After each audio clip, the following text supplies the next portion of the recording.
ball. Belted back, and Randy Arozarena clanks it up the upper deck. Go ahead, 3-run home run off the man he was once traded for. Oh, boy, that's what it sounded like last night on the Seattle Mariners broadcast alongside Alex and T-Bone. I'm BK. It's BK and Ferrario here on 101 ESPN. Alex, I'm allowed to say this because, look, right here. Your nose? That was a little on the nose. Oh. That was a little on the nose. I thought it was because you were wearing red, and I'm like, where are you going with this, man? For Randy Arozarena to hit an absolute tank shot off of Matthew Liberatore in the final season of John Mozeliak's tenure here in St. Louis, for us to all be reminded of that. Oh, by the way, he was hitting leadoff yesterday for a legit contender in the American League. Yeah, that one, you felt that one a little bit. I'm not telling you how to be mad about it, upset about it. At this point, I think a lot of people are apathetic about the trade. No. It is what it is. It happened. Libby has at least developed into, I don't know, a helpful piece at the major league level. But we talked about this yesterday. Randy's exactly what this team is missing, and I mean that beyond just the production. That guy is fun, man. As I watched that moment, him turning, the bat flip, like everything involved, that is what the Cardinals are lacking. That moment, that energy, that juice, that player, that production, all of it. From top to bottom, that dude represents it. They had him, and then they traded him away. Too much juice. Does anybody start feeling like the more BK talks, the more you want to cry? Like the further he goes down this path, it's like, hey, they had it, man. They had everything. The fun, the nature, the attitude. They just traded it away. I picture the Wolverine meme where Mo's like laying in bed, holding a photo, and he's just like touching Randy Arozarena as the Cardinal in the photo frame. In the photo frame. Easy over there. Wolverine meme. Can we just like just the Wolverine meme. You don't have to say he's touching him or anything. Some people don't know. Look, the thing about this is Mike Schultz, the reason Randy Arozarena is gone. Yeah. You know, if Mike Schultz wouldn't have dropped the F-bombs in the clubhouse, then Randy Arozarena would have never gotten in trouble and traded away. He's got the guy on that roster with maybe some of the most flair in the league in Tatis. Yeah, and still pulls it off. I mean, look, that one, it's already like I'm numb to it now every time you see something Randy Arozarena does, because it's like, yeah, the Cardinals bleeped up. You done messed up, Aaron. We've moved on from it. But I can't lie to you that one stung a little bit more of watching the prized acquisition of Matthew Liberatore, and a left-handed starter that's one of the top prospects in baseball, just heave a beach ball down the middle and Arozarena take it deep. Like, we said this yesterday, the one that got away. I know that the Cardinals have pitching problems. The Cardinals don't have that. And Arozarena might be nothing more than a complimentary piece in the regular season. But in the postseason, the guy performs. And if you've got a team that can get to the postseason, then you've got a guy that gives you a shot in every single game. But on top of it, you've got a leadoff hitter. You've got a guy who plays really good defense for you. Like, it's the tools that the Cardinals are now looking around with the wanted poster around the old Texas saloon saying, hey, anybody got an outfielder with a right hand that, could hit some home runs and play good defense for us? Because we'd like one. And you gave it up for the guy that just heaved up that 3-run bomb in the middle of the game. Yep. Yeah.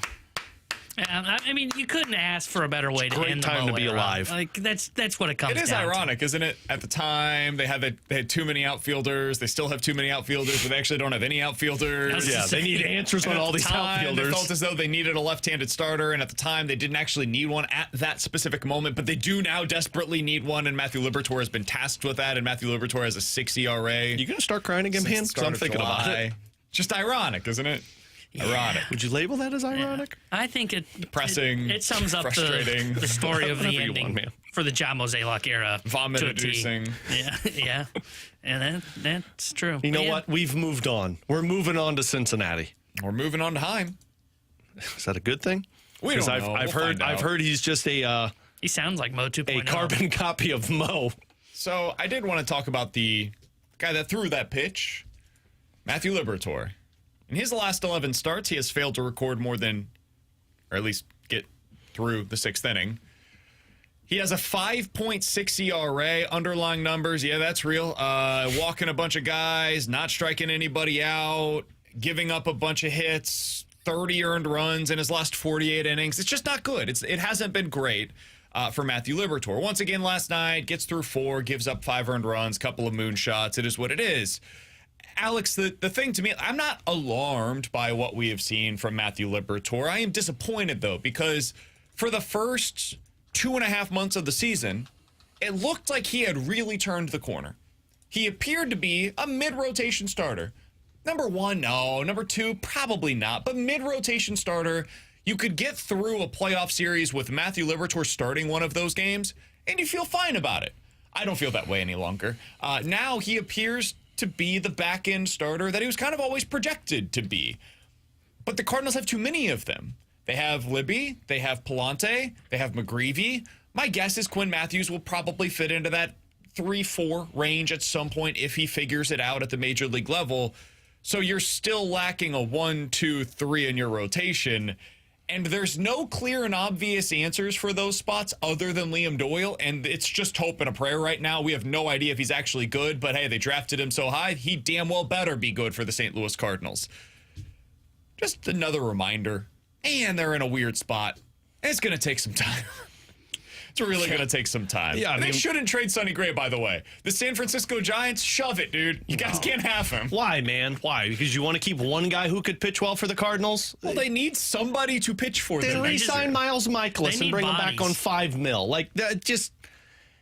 He's a back-end starter on a good team, but on this team, he's a middle-of-the-rotation starter because this is where you're at. Like, you've got a ton of... This is You've got to dig your own grave, Cardinals, because you've drafted these guys, you've acquired these talents, so you're stuck with these middle rotation, back-end rotation guys that don't really have the upside that you're hoping for until you get to the other crop of players, which, to your point, you're absolutely correct. It's going to be a long path that Cardinals fans are going to have to go down, but for now, you know what? You're going to go out there and pitch because we need you to. We have nothing else in our system, and we're not going to ruin the guys that need more development in the minor league system. So you're kind of the scratching post for the Cardinals' development. Yeah, they are 3 years away, 4 years away from really kind of maybe figuring this thing out. 2 if you consider the lockout. That's a good point. No, I still think longer. I still think my 3 to 4 years. Oh, you're adding in the lockout? Yeah. Okay. Yikes. Because BK's right. There's like not a lot of upside coming. There's some interesting arms. Like I think Bryson Motts looks interesting. You mentioned Henderson that's down in the minor leagues. Those are interesting arms. Tanner wanted no part of saying that. Well, there's an Exodus name, so I mean, come on. Yeah, seriously. Coming from somebody who has a wife. It's funny when he brought him up yesterday. That was the guy I was trying to remember his name, and I couldn't pinpoint it, and I couldn't find him in the system. Ixion? I'm not familiar. Yeah, my wife's for anybody not familiar. My wife's maiden name is Polish. It has like 3 Z's and C's and K's in it, so you just don't try. Kara's mother's maiden name is Bogdanovich. There's a lot going on. A lot of letters in there. A lot of consonants. That was Katie's, and tasked me when we started dating. It's like, hey, you got to know how to spell my last name. And I'm like, oh, yikes. Yeah, I'd say, sorry, this is over. Basically use the alphabet in a sentence. But yeah, I mean, you look at their pitching, there's not a lot coming. There's a couple of interesting names. They are, if they're not going to supplement it from outside the organization, which doesn't feel like it's going to happen, it's going to take 3 years and maybe even longer because there's going to be guys that don't turn out the way that they think, right? We love Liam Doyle. There's a chance Liam Doyle ends up going like the Alex Reyes path and this doesn't end up working for them. Possible. Most prospects don't work out. The truth is most of them don't work out. They get to the big league level and they either flame out or they're mediocre. That's most prospects. We did this the other day where we talked about teams that had 3 top 10 picks over a 3-year stretch, and most of them were underwhelming. Can I ask you guys final thing here on the Cardinals? I was just going to ask you, what's the point of life then if most prospects don't work out and this team gets bad? If you want to talk about nihilism, I'm your man. All right, so the Cardinals... I don't think you can say that on the air. Can I ask you guys a moment of honesty real quick? Yeah. How much are you watching them? Oh, not at all. Because I watched the full game last night. It was the first time that I've watched a full game in a minute. You're a glutton for punishment then, aren't you? Like, over the weekend, I'm not going to sit here and pretend as if I watched a lot of those games over the weekend. I didn't watch any of those games over the weekend. Friday night, I was watching the Chiefs. Saturday, college football. Come on. Sunday NFL. Come on. Thursday, Thursday, thank God they didn't play because, football. Yeah, but last night... Tonight, I'll potentially watch, but if I'm being totally candid with you guys, I'm not here tomorrow. I ain't watching. Hey, Weapons came out on digital release last night. I was something much better to watch. Did it come out? Yeah, last night. Did you like it? Uh-huh. Well, I've already seen it. I saw it in theaters. I know, but did you like it the second rewatch? No, I didn't like it the second time around. Okay. Katie liked it, and Only Murders in the Building was out, so I had much more to do on my itinerary than watch the Cardinals lose to the Mariners. Yeah, I turn it on, and then I I'm watching and I'm like, man, these seem so boring. And then next thing I know, I'm like on Instagram just doom scrolling. Yeah. Then I look up and I'm like, oh, they should pitch in for Fermin. And then begins like, Mason Wynn's unavailable. Okay, never mind. Fermin can take this at bat. I was dying. T-Bone was so mad. He's like, listen, it's a runway year. Why is Fermin hitting right here? I was like, listen, man, I'm open to it.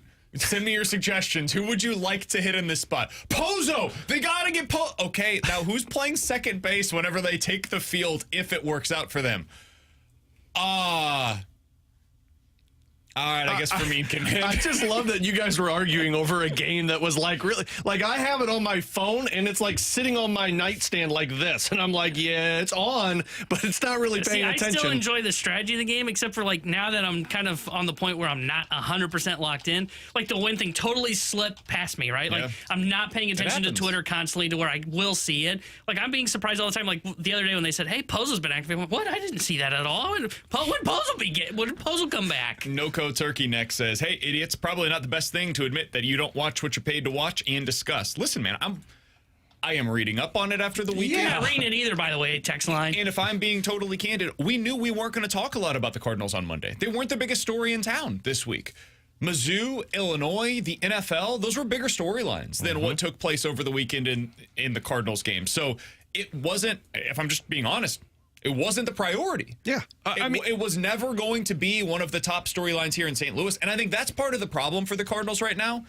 They're not one of the top storylines. I can't remember the last time that was the case. 2021, I guess, because they were horrific that year. That was a different story. 23, you mean? 23, excuse me, yes. 21, they were actually 17 competitive. in a row. That was the 17 fun game time of streak. That was life. a lot of fun. But 23, they were so bad that, of course, yes, that they were out. But over the weekend, like, hey, man, they're not a story anymore right now. And I don't know when they're going to get back to this time of the year, talking about September, October.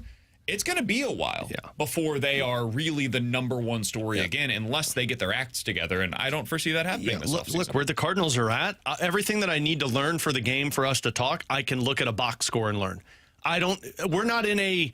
Except for, like, Tuesday, Wednesday That's night. about it. Those are the nights where the Cardinals take precedent again, because let's be honest, there's nothing else going on. Well, They're sure. the biggest thing in town right now. But we're not in the business right now of game-to-game breakdown for the Cardinals, because that's not what people care about. People care bigger picture, and I don't need to see them lose 5-3 to the Mariners when Randy Arozarena is beating up on Matthew Liberatore. When we know about Matthew Liberatore since the All-Star break, I don't need to put myself through that pain for 7 innings. I can find out after. And it's getting hard on big picture because we haven't heard from Heim. I have no idea what Heim's The thinking. Cardinals are doing this. Yeah, yesterday, Ollie Marmol was on with the Gas House Gang. He does his weekly interview with them, and they asked him, hey, about off-season plans, whatever. He's like, listen, I could answer your question, but I would just go in circles for the next 3 minutes, and I'm not going to waste your time, so I'll just tell you, I'm punting on this one. I don't know. I don't know what the offseason's going to look like. And that's the honest God answer. That's the honest answer from Ollie. It's the honest answer from us, because we have not heard from Heim Bloom. Coming up in 15 minutes, we're going to be joined by Chris Kerber, the voice of the Blues, going to join us at 11:30 today. He's got something going on in the 1 o'clock hour. Coming up in the 1 o'clock hour, though, we will have an early edition of Believe It or Not. We will do it on Wednesday this week. I'm out tomorrow. The guys will be out on remote tomorrow, so we'll do that early this week. 314-399-9646. That is the Air Comfort Service text line to get involved in the show. You can always check us out on YouTube at youtube.com/101ESPN STL. That is where Gator just asked, how's my left butt cheek? It's doing all right. A little sore, but otherwise feeling pretty good. I was shot yesterday because I lost in the Fast Lane Pick'em Challenge. I kind of forgot about that. I was like, boy, Gator, that's a weird ask, man. Weird ask. Now I Weird get it, ask though. about my weird ass. Coming up next, Mizzou's game against Kansas dominated in the ratings. What? Wonder why they were watching. We'll talk game about it didn't next matter. year on 101 ESPN.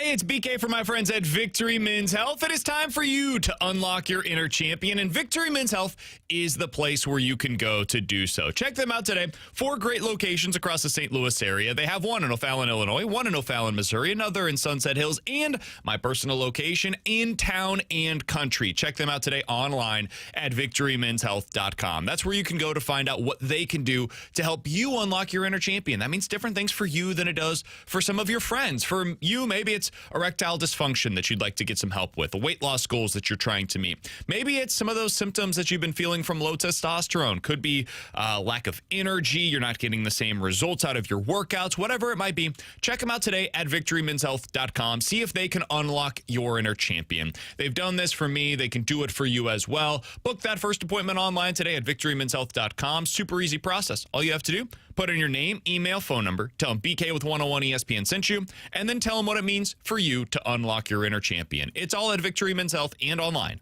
at victorymenshealth.com.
Man, a whole lot of people watched a game that didn't matter over the weekend. Alongside Alex and T-Bone on BK. So Mizzou played against Kansas in a game that Mizzou was expected to beat the crap out of them, despite it only being a 6.5-point line. And Alex, it became the most watched ESPN2 game since 2022. Really remarkable numbers. Almost 2 million viewers tuned in to watch Missouri versus Kansas in the return to the border war. This was announced earlier today. So you're saying a game that everybody watched of 2 unranked opponents that didn't matter.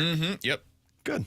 Yeah. I don't know why there was probably better things to do on Saturday than watch that trash. In all seriousness, I joke, but I kid. This is why they need to play the game every year. Like I know for some, Jamie's not alone in this regard, man. Missouri has not played Kansas in 15 years. There are kids right now that are in high school that have never seen Missouri versus Kansas. Hell, most of the kids on Missouri and Kansas are 22 or younger, which means the last time that these two teams met, they were in first grade. So they have no real recollection in their memory banks of watching these two teams play. So the fact that it was as appreciated and there was as much interest as there was in this game speaks to the deep-rooted rivalry that exists between the two fan bases. People that are our age, Alex, and older, I mean, even for you, T-Bone, the last game was in 2011. You were how old? 11 years old. Yeah. Do you remember it at all? Do you have any memories? I have no memories of the border war because that was what Chase Daniel and like I barely 2011 remember. would have been like that was Gabbert going into. I don't James remember Franklin, much at Gabbert at Mizzou. Yeah, so it's been a long time. So the fact that there was as much interest as there was, this needs to be an annual tradition. I know there's some years where like Missouri already has its schedule filled out for I think the next like 5 years. Yeah. But starting after that, this is something that needs to be on the docket. Yeah. I love the fact that they've got the Illinois game scheduled as well. I would be in favor of them playing the 9-game SEC slate and then annually playing Kansas and Illinois and then one other blood donor program. And that's just your schedule. Oh, you calling us a blood donor program? No, I'm calling like, no offense. Yeah, you didn't listen. God bless you. Like SEMO or Southeast Louisiana or See, I didn't say Missouri Mercer, State. like whoever the Gave a run for the program money. is. Yeah, Missouri State. Like those programs that you expect to go in and win by 30 plus and you get the second half off basically for your starters. That's the kind of schedule that I would like to see. They'll never do it because it wouldn't make sense because then you end up having like 11 real games on your schedule. Mm-hmm.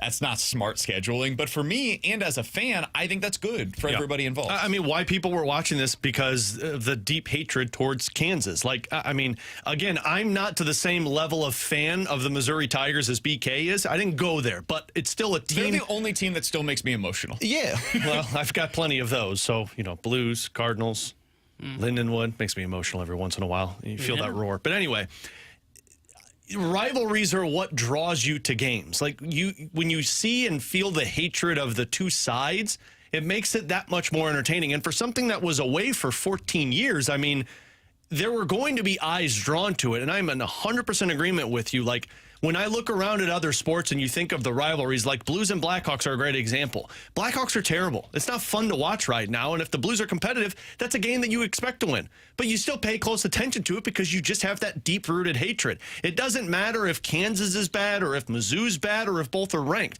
Both are ranked make it that much more exciting.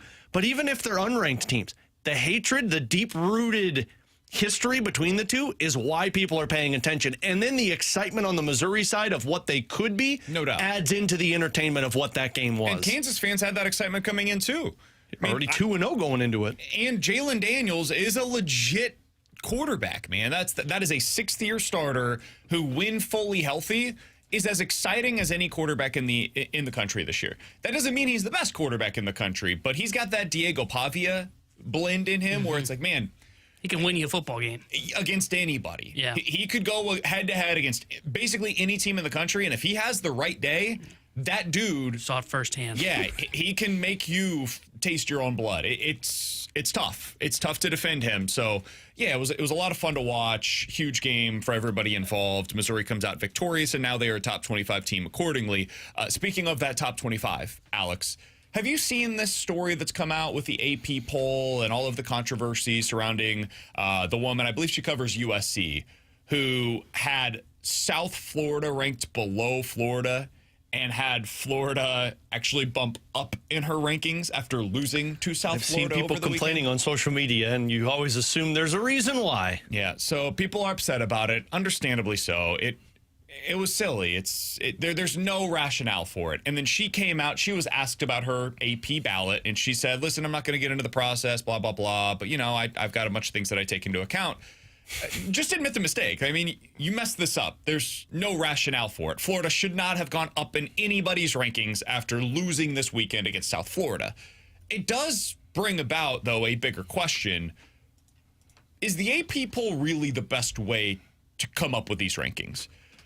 Alex, I've served in the capacity of what is effectively a beat writer, right? I was in Columbia for a couple of years covering the team day to day at KTGR, which is the flagship station in Columbia. And in doing so, I was a part of the post-game show on our station. And so I would be at every game covering them ahead of time and then cover them post-game and then head immediately back to the radio station to start doing our post-game stuff. Similar to what a beat writer would do where they start writing their stories right after the game, right? When you do that, let's take Mizzou's game on Saturday as an example. The game starts at 2:30. You typically want to get there because, as you guys know, if you go to one of these games, the traffic's ridiculous, parking's insane. You need to get there a few hours ahead of time. So a lot of these reporters are getting to the game by noon. Okay, I'm ready to go, watch all the pregame stuff, need to check out injuries, who's here, what's the recruiting situation, all of this stuff that you've got going on pregame. Game starts at 2:30, goes till like 5, 6 o'clock most times. All right, now I've got my post-game stuff. I'm going to do all the interviews. Now I'm going to write my story. A lot of these guys and gals are not leaving the press box until like 9, 10 o'clock in some settings.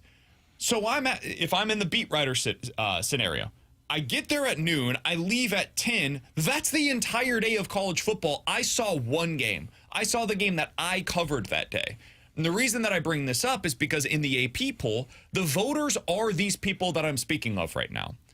This is not to diminish what any of these individuals are doing. What they're doing is important. They are chronicling the story of whatever team it is that they're covering.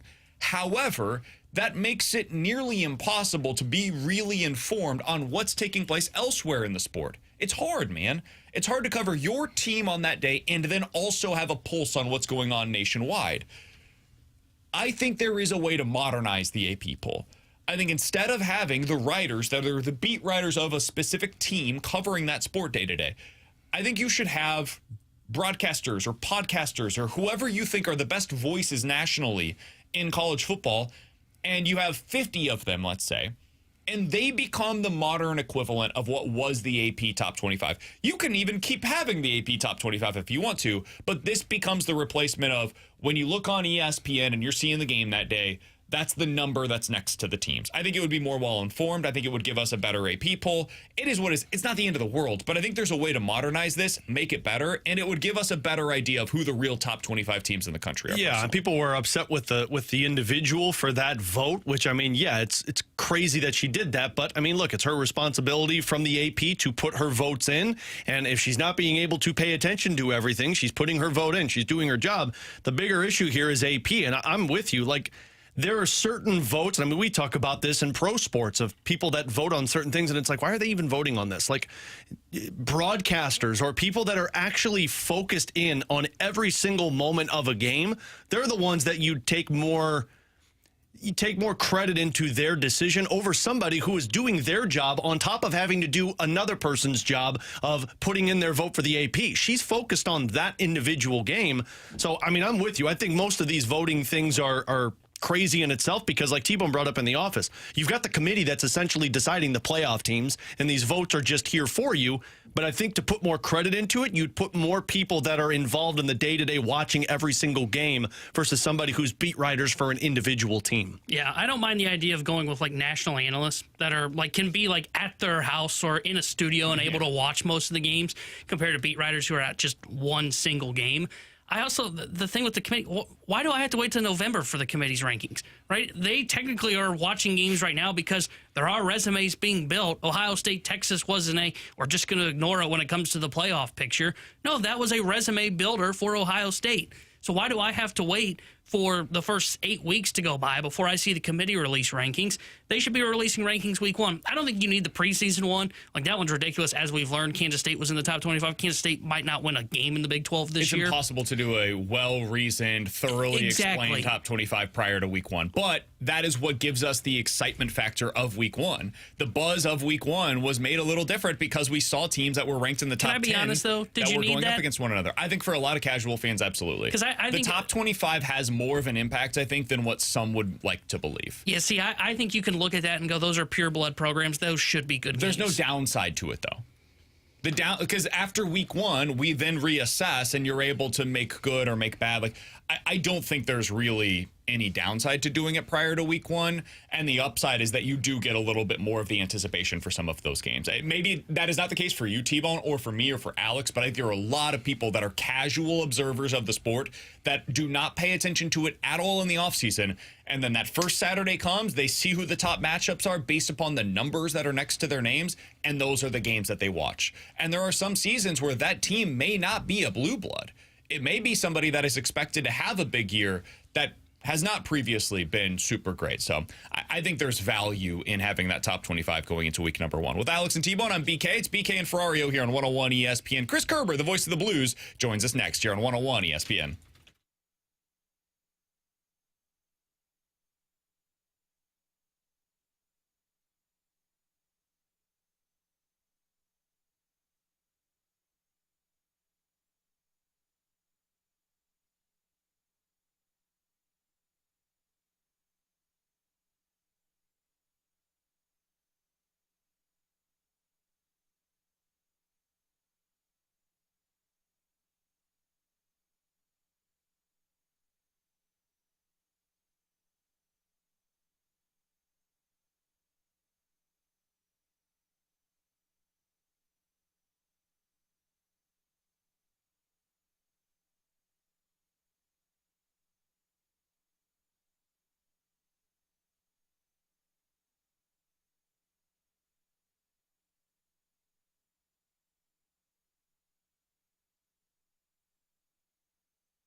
Chris Kerber with you here, and you know what? My car is now in the shop for the third time with an air conditioner problem, and it's getting frustrating. But you know where I'm not frustrated? It's with my air conditioner at home, and I'm going to tell you why. Classic Air Care. They come in, they get it right, they take care of things. Now, here's the deal. They've been to the house twice. They've come in.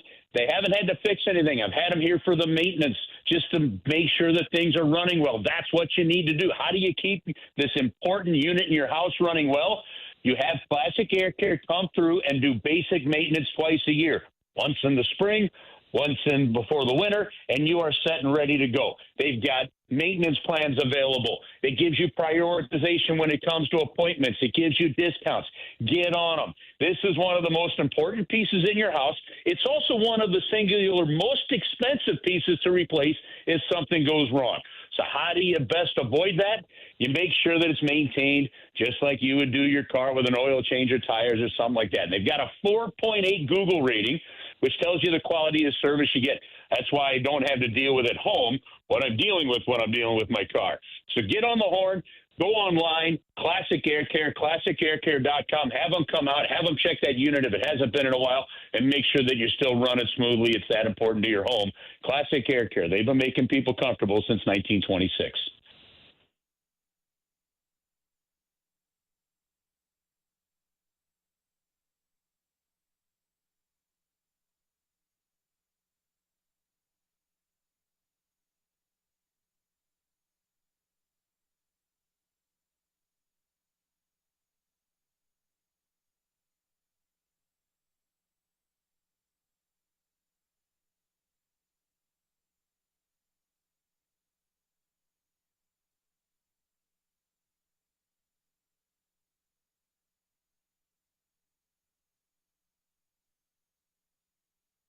Tanner Hendrickson here, the Sports Center update driven by Johnny Londoff Chevrolet and Johnny Londoff Auto Plex. Cardinals fell to the Mariners yesterday 5-3, and they look to avoid the sweep tonight. 8:40 will be first pitch. Michael McGreevy will be on the mound for the Cardinals, and it'll be Logan Gilbert on the mound for the Seattle Mariners. And the voice of the Blues, Chris Kerber, joins us next here on BK and Ferrario. The Sports Center update is driven by Johnny Londoff Chevrolet and Johnny Londoff Auto Plex. SEMALondoff.com. Chevy, together we drive.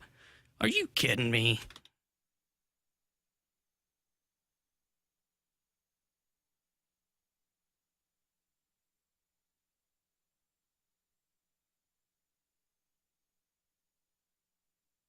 Some big news in the NHL from Frank Saravalli. According to sources to Saravalli, Minnesota Wild superstar Kirill Kaprizov turned down an extension offer believed to be worth 8 years, $128 million in a meeting on Tuesday in Minnesota that would have made him the highest paid player in NHL history, both in AAV, $16 million per year, and in total dollars. We now go out to the Callier and Thompson hotline to be joined by Chris Kerber. He's the voice of the Blues. He joins us each and every Wednesday here on BK and Ferrario. Curbs, what's your reaction to the news? 8 years, $128 million. Would you turn that deal down?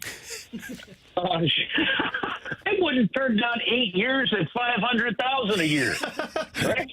I wouldn't turn down 8 My years. number's much lower than that, but we don't have to continue from there, Chris. 8 years would be nice. Listen, I figured if I had to negotiate from 16, I'd see if they'd meet me at 500. There you go. That's a good negotiation. You know, this one's interesting. This one is really, really interesting. I wonder what the terms are. You know, this is a contract. And keep in mind, and we haven't really talked much about this, guys. We can get into it today a little bit if you want. But, you know, the fact that the NHL is going to be rolling in some of the new CBA agreements prior to the beginning of the 26-27 season is big. There is only a small little window remaining where you can sign a player, and I forget what the date is in October, to an 8-year contract if he's your own player.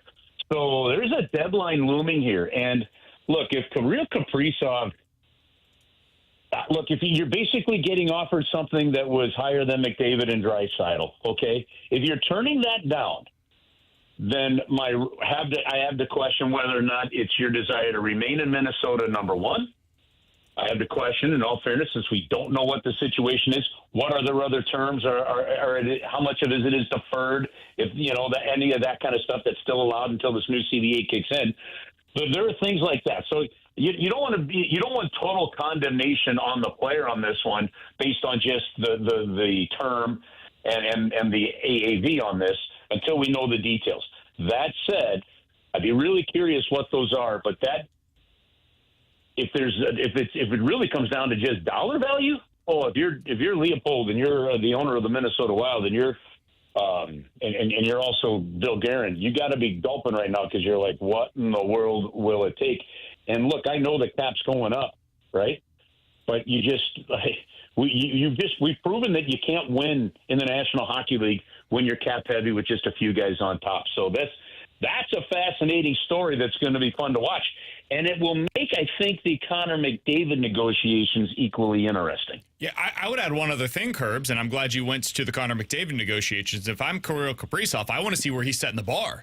Because if McDavid's going to get $17, $18 million, which, I mean, who knows, right? We have no idea what it's going to look like under the new CBA, especially if he ends up taking a longer-term deal.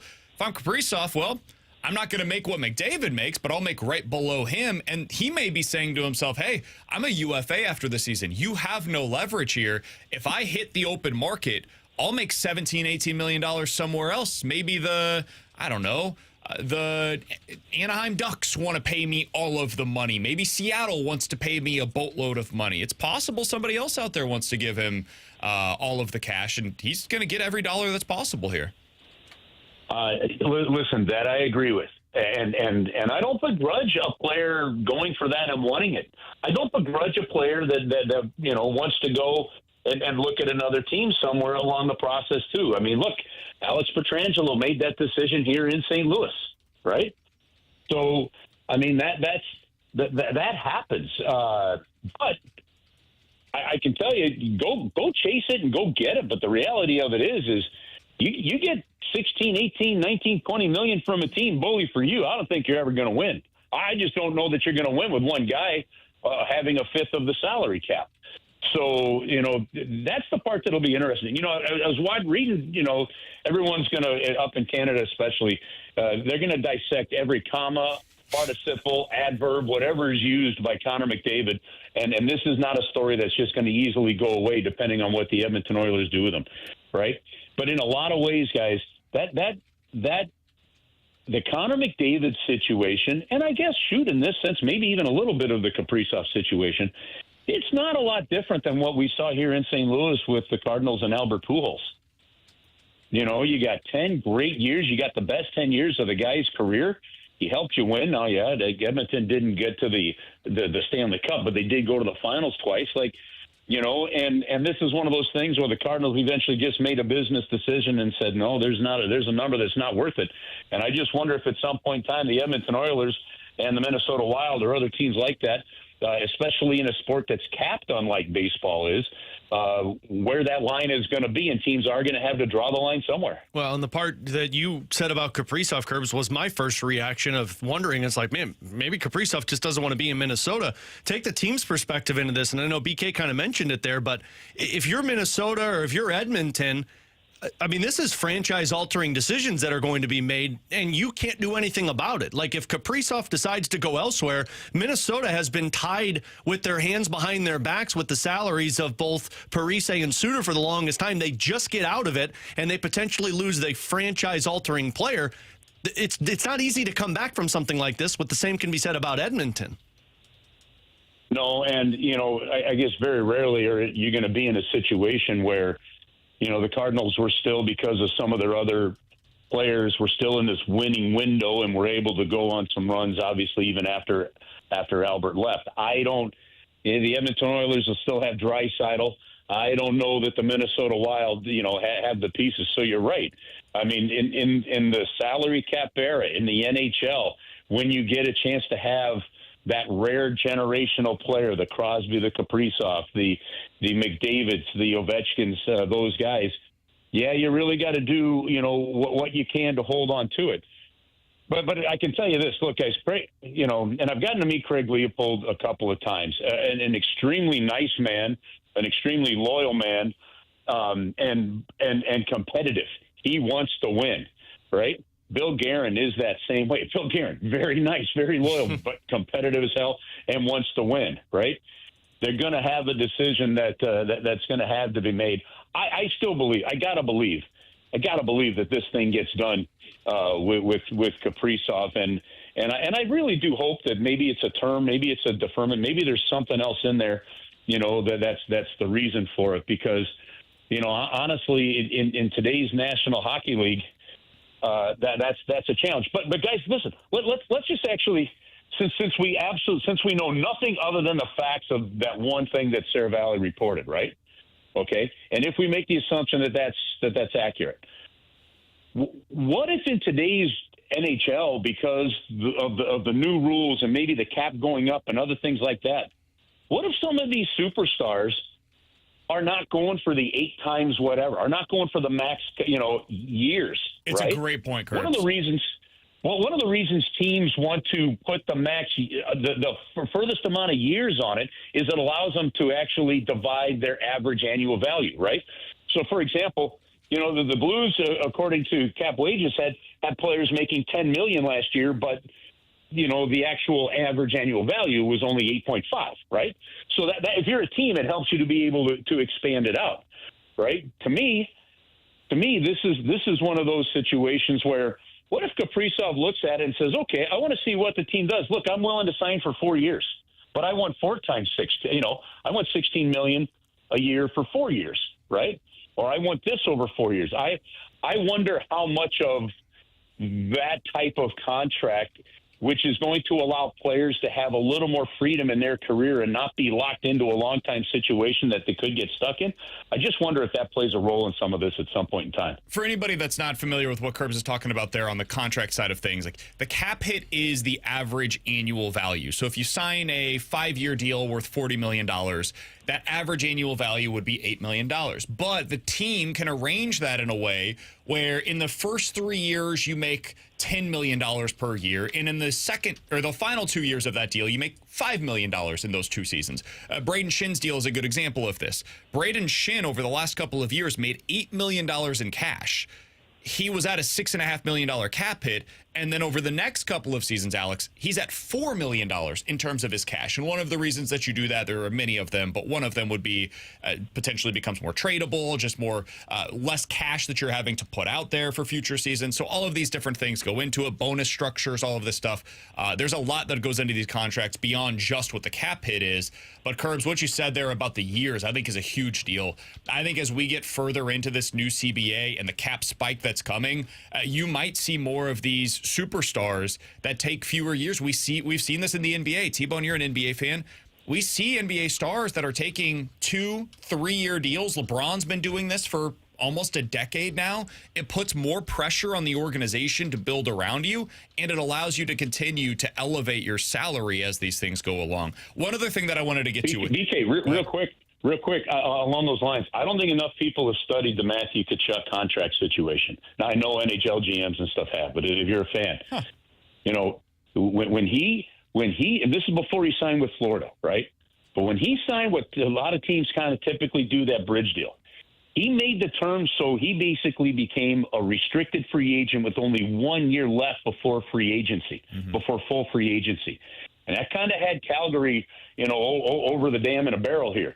Because to hold his rights, they had to offer him basically a 10% raise, and then he signs a 1 year deal, then he knows he's a UFA, right? And so he had all the cards on the table. It was a really smart contract strategy on the part of Matthew and his management team. So there are other things. There are other things, real quickly, for fans that go into this, and one of them, for example, could be maybe Minnesota, for example, put a no movement clause on it for the first 5 years, and then it's a modified movement clause for the last 3. And Kaprizov says, no, I want a full movement for the whole 8. There's other factors than just the dollar value that could be a reason for him saying, no, I don't like this contract as is right now. And those are the details that we never know. So I always caution people, hey, the numbers are shocking. The numbers are good. but don't always condemn or jump on a player just based on the numbers. Hey, Curbs, appreciate the time as always, man. Good to catch up with you. Some of this stuff is going to be about precedent as well. We don't really have precedent yet for what the new contracts are going to look like under this new CBA. So we'll certainly pay attention to that as we go along here. They all make the Kyrou and Thomas contracts look that much better by the day. All the best, my friend. We'll talk with you again next week. All right, guys, good stuff. We'll talk to you next week. Cheers. It's Chris Kerber, voice of the Blues, joining us as he does each and every Wednesday here on BK and Ferrario. 314-399-9646 is the Air Comfort Service text line. Questions and answers coming up next.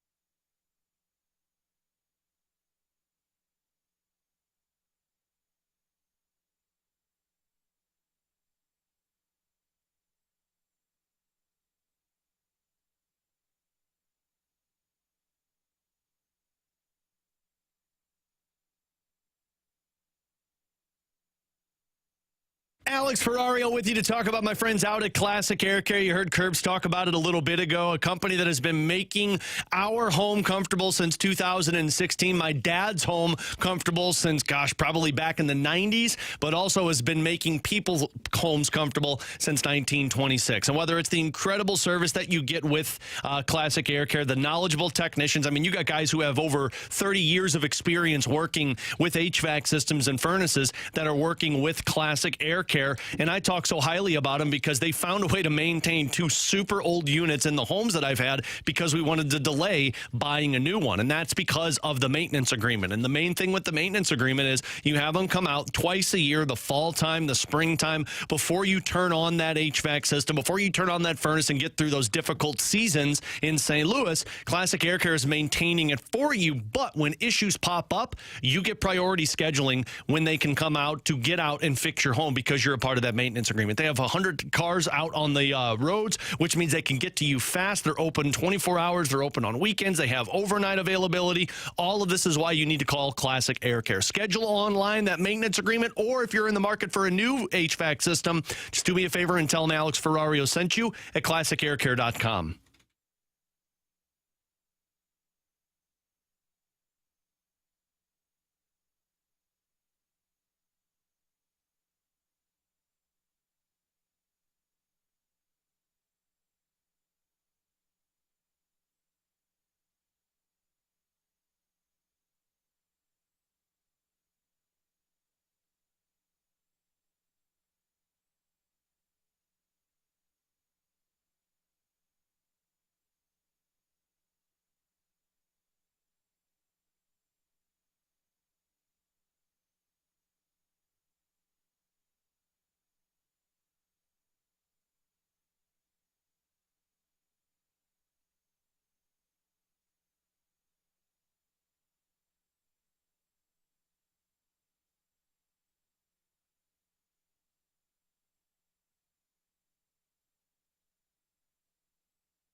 314-399-9646 is the Air Comfort Service text line for questions and answers. If you guys have any questions, go ahead and get them in right now on the Air Comfort Service text line for BK and Ferrario. I'm going to miss Ask Us Anything this week. It's one of my favorite segments. No, it's not. You forget the name of it.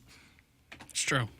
It's true, but I do like it. You're gonna miss that. The weekend look ahead, which you tried to make us do yesterday. You're gonna miss One's Gotta Go, which I know you despise. Actually, I think you probably are happy you're going on Friday. Yeah, I'll be in Vermont. Burlington. I'm looking forward to it. From the 636, between Kaprizov and McDavid, who do you think has the greatest likelihood of changing teams either via trade or free agency? Kaprizov. I think McDavid wants to stay there. McDavid wants to see the team go out and actually be competitive. I really believe Kaprizov thinks that team's not going up, although they've had some good drafts, they've got some good prospects.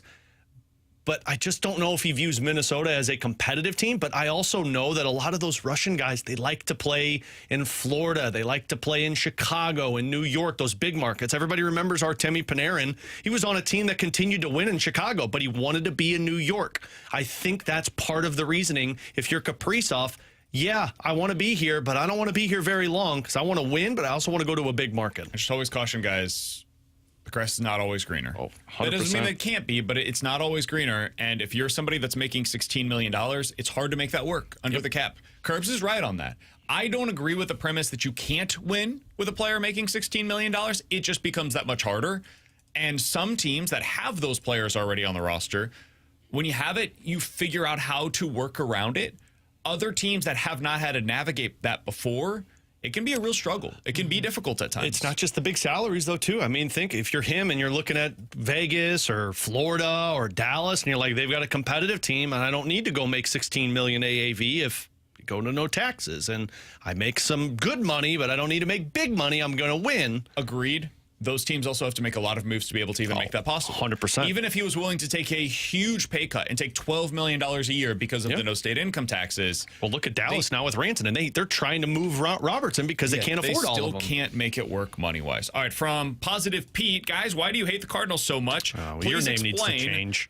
Thank you, and keep up the great work. Why do I hate the Cardinals so much? Look at what they've done to us over the last 5 years. I also love how that was it felt like a stern question. Like, why do you hate the Cardinals? And then, hey, good work, by the way. 3 out of 5 stars. Kind of weird. 3 out of 5 stars.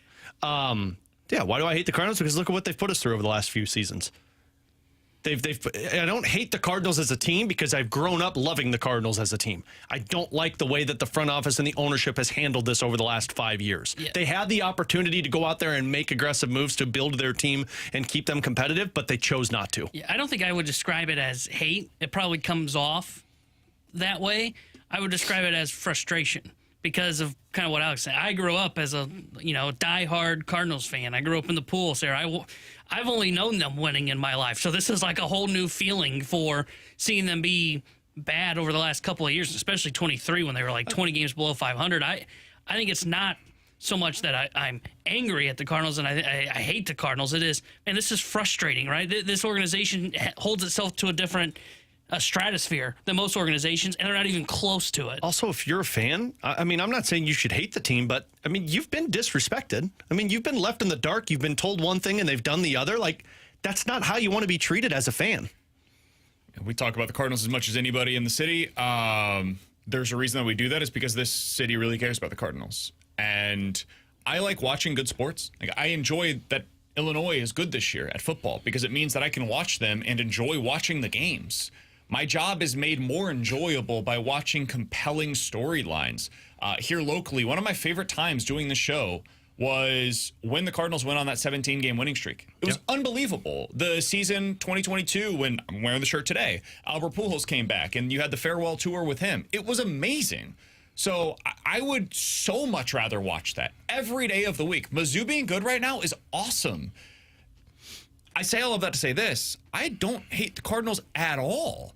I love watching compelling sports, and I get frustrated when a team that should be able to put out a compelling product chooses not to or fails to do so. So that's where I'm at with the Cardinals. They are frustrating to me. It's not that I hate them at all. All right, last thing here from the 314. Guys, is this a job for you, BK because you like sports, or is it a building block to get a hard-hitting news gig? I love sports. That's why I'm doing this. Yeah, I'm I'm not in this to try and get to a hard-hitting news gig. I have a buddy who... That's real work. This is fun. Yeah, I don't work. I go and have fun with friends. Friend, I guess I should say, not plural. Thanks, man. You're welcome, buddy. I have a buddy who went to Lindenwood with me who was also into sports, wanted to do play-by-play, did television stuff there, did radio stuff there, all about sports. He's working in news now, but he loves news. Like, that's what he pursued once he was in the TV business.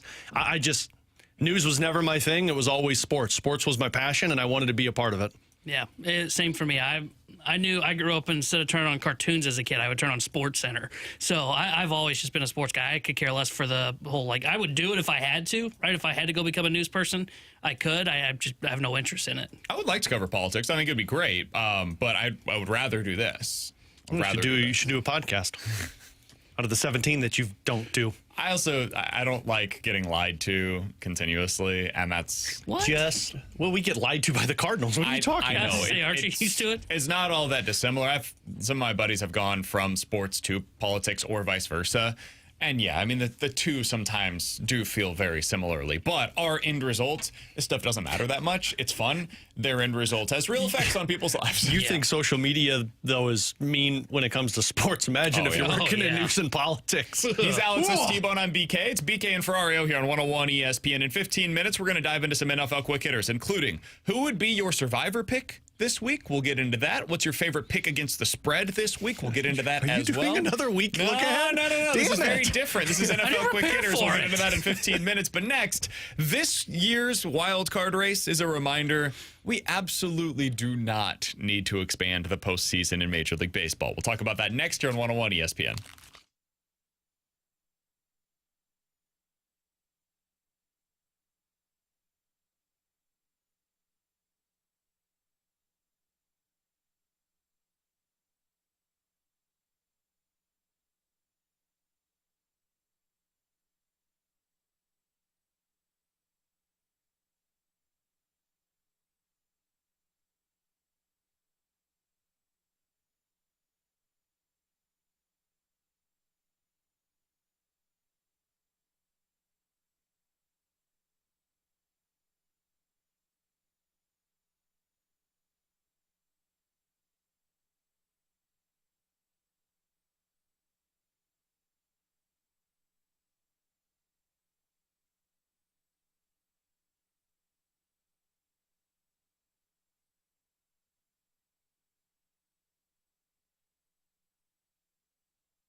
At Alex and T-Bone, I'm BK. It's BK and Ferrario here on 101 ESPN.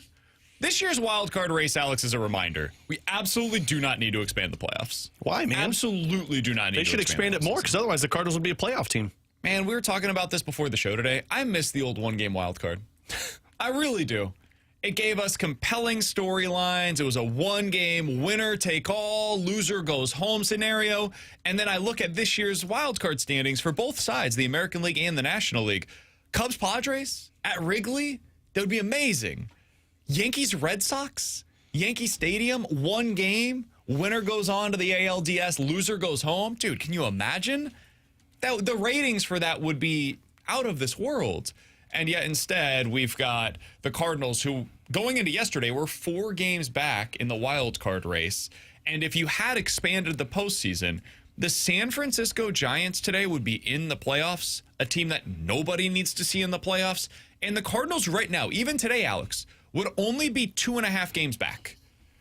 This team ain't they're not worthy of being that close to the postseason. Minus 44 run differential, and you're a playoff team. Let me say this a different way. Oof. In the event that the playoffs were expanded, we could actually be having a conversation today about would the Cardinals be in the playoffs if they made a move on Eric Fetty sooner? And it would be a real conversation, and I think you could make a pretty strong case in favor of them being in the playoffs today if they had done that. Nobody needs that, man. Major League Baseball, I know, is probably going to expand. This is good. We're good with where we're at right now. In fact, I would be cool if they took away one of these playoff spots, but they'll never do that for money reasons. Yeah, I mean, they're going to expand. I mean, because money is where this is at right now. But I don't. It was much more fun when you could see those matchups and get excited for the playoffs versus kind of what it is now. I always like the 1 versus the 8, though. And I don't think did baseball ever do 1 versus 8? No. Or 1 versus 6, I guess this would be. They've never had 8 teams in the playoffs. Yeah, no, I figured top versus, I said 1 versus 8 because the NHL was where my mind was at. But have they ever done like a 1 seed versus a bottom seed? I mean, that's what the wild card was. The wild card game used to play, and then the team that advances plays against the 1 seed. I guess, but now the one seed gets the bye, correct? Yeah. Am I missing? Yeah, I mean, what you're saying, they kind of do. It's just not right off of the bat. Yeah, and maybe that's just the difference with it right off of the bat. There's an odd number of teams, so you couldn't do it. Yeah, I don't know. Major League Baseball playoffs to me, I also just didn't like the 1 or the 1 series, the 3 series, and then the 5, and then the 7. You get into it like I'm a hockey guy, so it's like you always go straight to 7 where you're doing that 1 versus 8. But I don't know. If you expand, you're welcoming in more teams that have underperformed all season. And you're watching teams that don't deserve to be in the playoffs, and that's not a brand of baseball you want to watch in the playoffs. So the text line asks what I think is a fair question. Do you guys like the NBA playoffs, the NHL playoffs? If not, then why do you dislike the idea of an expanded Major League Baseball playoff or similar quality teams that would make it in? Here's the reason why. Bad baseball is unlike those other sports. Bad baseball is hard to watch, and they play 162 games of it. So you get figured out. The regular season has meaning in baseball because it's really the only time that you can actually discern the good from the bad. If you play a 3-game series between any 2 teams in Major League Baseball, if you played a 3-game series this year between the Rockies and the Dodgers, the Rockies could win that 3-game series. In any 3-game set, the worst team can beat the best team. That's the way that baseball works because it is so much about batted ball luck. People don't like to look at it that way, but it is true. And so over 162, you have so many batted ball events over that time that you eventually get rid of a lot of the luck. Now, there are still some luck merchants. There's some weird stuff that happens with runners in scoring position, all of these different things. But by and large, the cream will rise to the top over 162, and the worst will fall to the bottom. So that's why I don't like the idea of expansion for the postseason, because then the 162 has less of an impact on who gets to get to the playoffs. It has less of a sorting factor on who is actually in play for a World Series. Because once you get there, once you get to the postseason and you've got your ticket and it's punched and you can go do whatever, you could have the Diamondbacks from a few years ago, who were not a great regular season team, but once you get into the playoffs, in that kind of a setting, anybody can win. So that's why I don't like it, because it can reward somebody that is not actually that good and goes on a heater for a 1-month stretch. And we've seen a lot of different teams across Major League Baseball this year go on a heater for a 1-game stretch, many of whom are not actually good baseball teams. Yeah, including the Cardinals, by the way, who in May were a really good baseball team. Mm-hmm. Yeah, the hockey's the one where I think 8 is probably right because there is good parity across the NHL. Like we've seen it multiple times throughout the recent. I mean, hell, the Blues were the 8 seed this year and nearly took down the president, winning Winnipeg Jets in a series. Basketball, like 10 is way too much. 8 was probably too much for basketball because the talent always is risen to the top in the NBA. Baseball, I think you're looking at this, and I think BK's right because you see such a big sample of 162 games. You really see what everybody is, and you really diminish the regular season. And I think that's the biggest issue leagues have when it comes to expanding playoffs. To where, like you look at the NBA, the regular season means nothing in the NBA. When you've got 10 teams that are getting in, and I know they'll claim the play-in's not a playoffs. Why watch the regular season? You learn nothing about it. You're just going through the motions for 82 games to kind of figure out seeding. And really, that doesn't really matter until you get to about the second round of the playoffs. With baseball, this stuff, it does matter because there are so few playoff spots. I agree. I liked the older format better. I don't mind the best of 3. I think as we're seeing this format go along, though, that last playoff spot in one of the leagues, typically you look at that team and go, yeah, it feels like the Rob Manfred participation trophy, if anything else. Because even the Mets this year, though they have a high payroll, they're not a good baseball team, man. They are not. They don't have a rotation. They don't have a bullpen that's holding up. I mean, Ryan Helsley's been terrible for them at this year since being acquired at the deadline. And you look at the teams behind them, you really want to expand to the Giants, right? You really want to expand towards the Reds and the Cardinals, teams that are just above 500. And credit to them, they're there. They're above 500. They're not good baseball teams, right? They don't feel like a playoff team. That's the issue that you have. You got to have teams that look like they are deserving of being in once you get to there. It opens up the competitiveness, though, in that final month of the season to where it's more watchable when you have teams like Texas who have gone 7-3 in their last 10 fighting for one of those spots if you expand it rather than fighting for They're it. still in it, though. But that's what I'm saying. Rather than fighting for that spot, you're in it, and then you're welcoming in the Cleveland Guardians who are fighting for that spot. And the same can be said. Nobody wants to see the Cardinals or the Diamondbacks or even the Cincinnati Reds right now, but it opens up the opportunity of invitation. The problem is you have people check out once the playoffs start when you see that bad of a brand of team in the playoffs. Yeah, I mean, I'm a Royals fan. You guys know that. I grew up in Kansas City. So that's another team that I watch with some regularity. They're not good. They're a terrible offense. That team has no business being in playoff contention. They are as far out in the American League as you are in the National League right now. They have scored the fewest runs, I believe it is, in the American League on the season. There's no scenario in which that team should be close to the playoffs right now. And yet, if the playoffs had been expanded the way that we're talking about right now, they'd be 2 games out, just like the Cardinals. I don't need that. Nobody in Kansas City needs that. Nobody in Kansas City wants that. They should not be rewarded for putting together one of the most futile offenses in Major League Baseball. So that's my overall thoughts on it. I think baseball will eventually expand the playoffs, so everything that we've said here doesn't really matter to them. It's going to fall in deaf ears. I just think it's going to ultimately be something that they look back on, and for us as fans, we'll all be like, this was unnecessary. We didn't need this. Unless they get a cap, in which case maybe that changes some Creates things. more parity. Pushes people towards the middle, both on the top end and at the lower end. And that can become something that's part of this conversation as well. That's something the text line also mentioned, which is, hey, the NHL, NBA, they both have salary caps, which also leads to more parity in teams being a little closer to the middle. That's worth mentioning as well. All right, he's Alex. That's T-Bone. I'm BK. Coming up in about 15 minutes, what would it take for Jimmy Snuggerud to win the Calder Trophy this year? Alex had some interesting thoughts on that from earlier today. We'll get into those at 12:30. NFL Quick Hitters coming up next.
Alongside Alex and T-Bone, I'm BK. Yeah, BK and Ferrario here on 101 ESPN. Alex, you got a survivor pick for this week? We were talking about it in the commercial break a little bit ago. I'm down to 2 teams that I need to decide which one I want to go with.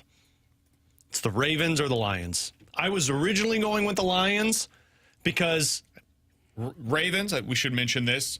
Ravens this week have the Cleveland Browns at home. They're an 11.5-point home favorite. The Lions this week have the team that we saw on Monday Night Football with the Chicago Bears. It's a home game for Detroit, 5.5-point favorite against the Bears. My line of thinking, because I was leaning Lions in this one because Lions got a tough schedule coming up, and frankly, they did not look good against the Packers. I don't know what they're going to look like, but it's a short week for Chicago. They're traveling to Detroit. Detroit is not going to lose that home game after the bad loss to Green Bay. But I also like your line of thinking with the Ravens of their tough schedule coming up, and you're not going to be able to use them. I'm going Ravens this week. That's my survivor pool pick. One, just a huge favorite at home against the Cleveland Browns. I think they're obviously the better team. Desperate spot as well. Potential letdown spot. That is the one fear that I have. Buffalo week 1, huge game. They know the number 1 seed might be on the line in that one. Next week, you've got Detroit, and then Kansas City, and then Houston, and then the LA Rams. A lot of big games coming up. This could be a potential letdown spot. It's my one concern about them. I don't fear that they're going to lose, though. That's more of a fear with the spread than it is with the win-loss record. And that schedule that I just mentioned, Detroit, KC, Houston, LA, I'm not going to be able to use them over the next 4 weeks, and then they have a bye week, so I can't use them in that bye week either. It's the next 5 weeks that I can't I won't use the Ravens in my survivor pool. I think this is the week that I'm going to go ahead and burn them and use them in week 2 of my survivor pool. T-Bone, do you have somebody else that comes to mind for you? So I'm leaning right now towards the Rams. They're at Tennessee this weekend, and we saw, hey, Tennessee's going to have a tough time with stopping a pass rush this year. Cam Ward was under pressure constantly against the Denver Broncos. The Rams, though, BK had some fair questions about their secondary. They were in the backfield a lot against C.J. Stroud. Their defensive line is great at getting towards the quarterback. Verse could have a big game. I think the offense is going to look a little bit better. That Titans defense isn't anything to write home about. I'm leaning towards the Rams, and I saw BK put a smirk on his face because, yes, it is a 12 o'clock kickoff. Yes, the Rams are going from west to east coast. Sean McVay has a pretty big winning record, though, when he goes out east. This defeats everything that you always yell at us about. Yeah, but Sean McVay has a winning record. That's not why I smirked. Oh, I personally don't like that because I think the Titans' defense is at least a little bit more interesting. I'm doing that super contest this year. You get 5 picks each week. The Rams are one of mine. Ooh. Rams That minus screams 5.5 is one of my disappointment. picks that I really like this week. You want to change your survivor pool pick? No, because I look at some of these and I try to avoid what I think is going to be a major pick, like Ravens this week. Feels like everybody's going to be there. Also feels in the first 4 weeks everybody's going to be there and everybody's going to be out because the Ravens could have a stinker and they end up get shocked and the Browns end up beating them. I just can't see them losing the game. I could see them not covering the spread. I can't see them losing. First 4 weeks, I'm open to anybody losing to anybody. One of the other games, so we're doing that super contest I just mentioned. I'm doing it with my buddy Jeff, who works out in Vegas. We've had him on the show a couple of times here on 101 ESPN. When you do this, Alex, you have to have some compromise, right?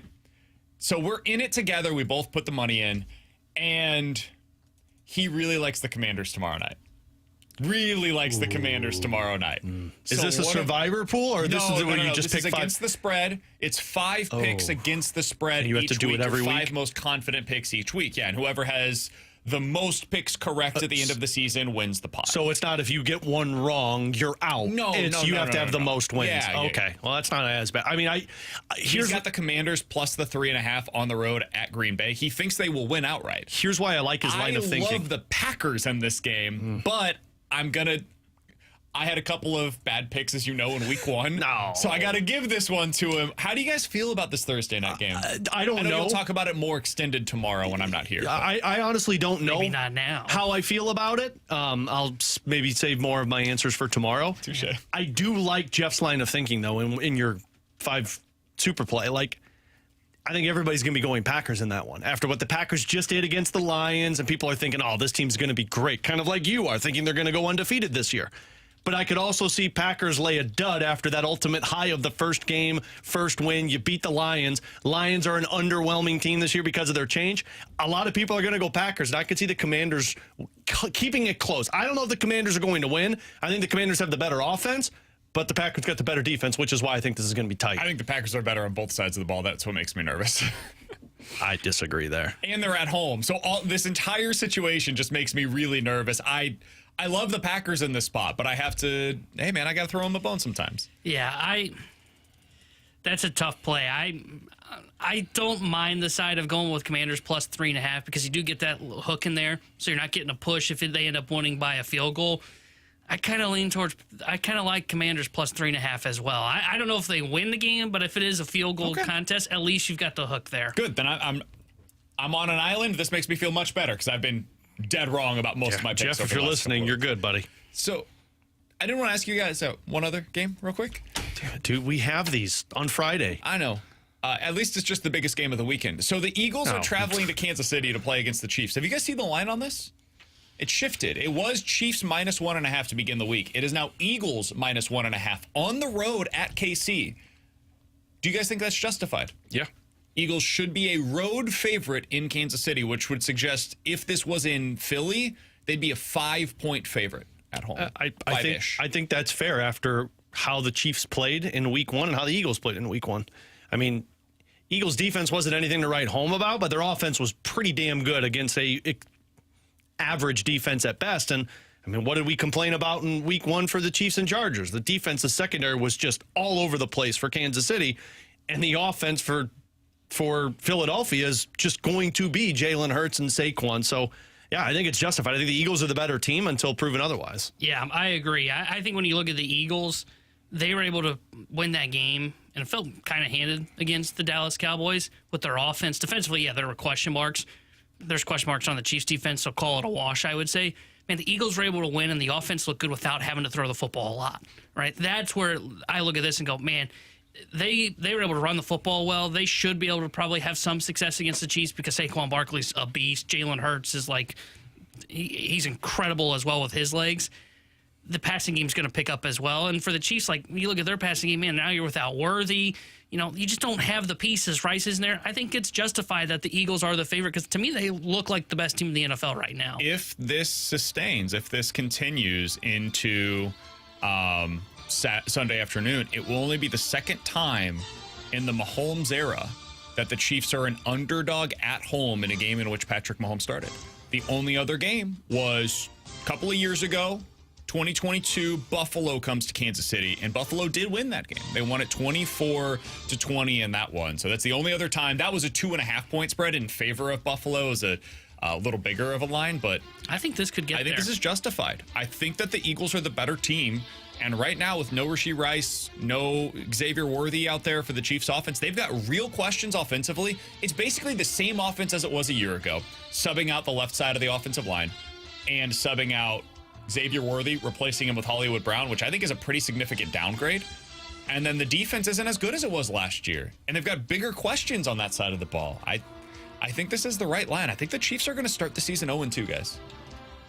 I didn't see that coming, but I think they're going to start 0-2, and then they'll have to bounce back next week, probably against Jackson Dart, getting his first start at home for the New York Giants. They're not going to back away from Russell that fast. And then the week after that, they've got Baltimore at home. So it could be a 1-3 start to the season for the Kansas City Chiefs this year. Everybody That'd panic. be great for the NFL, by the way. Because I do think they would figure it out, but it'd be great for the NFL if the Chiefs are in that panic zone and people are ready to completely be out on them, and now you've got the emergence of all of these other potential contenders across the league. I think it's time for the league to have something like that. Yeah. I think it'd be good for them. Are they the only team that is probably good for the NFL if they're in the panic zone? Yes. Because I was trying to think, is there anybody else that falls into that? Probably not, right? No, because they've been so dominant. And so it's like when the Golden State Warriors finally became human. They became mortal. When you see that, you're like, okay, there's a path here for other teams. Let's talk about the other teams that could emerge. So coming off of the Eagles, taking them down and making them look the way that they did too. And now you have the Chiefs, looking very vulnerable at potentially 1-3 to start out the season. Yeah, I think that'd be really good for the league. I don't think there's anybody else that the league roots for that with. In fact, I think it's almost the opposite. It's better for the league if Buffalo continues to have success. The Baltimore Ravens continue to have success. The Eagles continue to have success. Green Bay looks great this week as well. I think that's what they need, is for these other teams to emerge. I think the closest other one I would say is Lions. And that's not so much that you're rooting against them because you don't like them, but it's because, whoa, look at what just happened. They lost their 2 coordinators, their center retires, and now they don't look like the same team. I think the Lions are still lovable. Whereas I do the too. Chiefs, Dan everybody Campbell hates will- them. Dan I think Campbell. the Chiefs are the only team right now in the NFL that other fan bases are actively hating when it's not a rivalry. Like, Lions fans, a lot of them don't like the Chiefs because of how dominant the Chiefs have been. They're just annoyed by the story, right? I don't want any more Kelsey. I don't want any more Taylor Swift. Don't show Patrick Mahomes with the frog voice. I'm good. Well, maybe the other team that falls into this is the Steelers. Cowboys, maybe. Would be I don't another know one. if they're there. I think where they're at now. They don't really have anybody that's likable on their team, it feels like. Who? The Cowboys. I mean, I think it's more just the Jerry thing. The Cowboys have been such a big storyline for 30 years that people, like a lot of people, I think just the dislike Steelers the Cowboys. fall into that a little bit, though. Just because You of the think so? hatred towards Aaron Rodgers. Yeah, it's not the same as Jerry, though. No, I it's think not people Jerry. want to see Aaron fail. I'm not sure that people necessarily want to see the Steelers Maybe, fail. but- the Steelers are one of the most well-respected and liked franchises. Sure, in the but the NFL. moment you bring in Aaron Rodgers and kind of put him as the face of your team, and I know he's not, TJ Watt is, but like he is the quarterback. Yeah. It's hard to sit there and be like, oh yeah, Steelers, I don't want to see them fail. No, you want to see them fail because they brought in Aaron Rodgers. I was actively rooting for the Jets last week. I'll tell you that much. He's I was Alex too. C1 on BK. Coming up next, what would it take for Jimmy Snuggerud to win the Calder Trophy this season? We'll talk about it here on BK and Ferrario.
Alex, football is back, and Underdog is the best place to select your entries and win money all season long. You can even do so right now in the state of Missouri. So for Thursday Night Football, we're certainly going to be doing that. But it's not just football over there, Alex. I can also play on the baseball side of things. Tonight, I like Josh Naylor to go higher on his 1.5 line of hits, runs, and RBI. I've got Logan Gilbert higher than his 7.5 strikeouts, and I've got Ivan Herrera going higher than his 0.5 singles. I put $10 down. Could win me as much as 8-1 because I've got a nice little coupon over there. 40% profit boost. You can't beat it over on Underdog. You can't. BK just showed you how easy it is to use Underdog. You get your entries right and win up to 5,000 times your cash and play with as little as $1. So download the Underdog app today. Sign up with promo code BKO to score $50 in bonus funds when you play your first $5 using promo code BKO. Millions of fans have already won billions making plays on Underdog. Will you be next? Underdog, make plays, win money. Must be 18 plus and present in Missouri. Terms apply. See assets.underdogfantasy.com/web/play and get terms _DFS_.html for details. Concerned with your play, call 1-800-GAMBLER or visit www.ncpgambling.org.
Taylor Hendrickson here with a Sports Center update driven by Johnny Londoff Chevrolet and Johnny Londoff Autoplex. Cardinals fell to the Mariners yesterday as they've dropped the first two games of their three-game set out in Seattle. Game 3 tonight, 8:40 will be first pitch. Logan Gilbert on the mound for the Mariners. Michael McGreevy will get the start for St. Louis. This Sports update is driven by Johnny Londoff Chevrolet and Johnny Londoff Autoplex. SEMALondoff.com. Chevy, together we drive. Are you kidding me?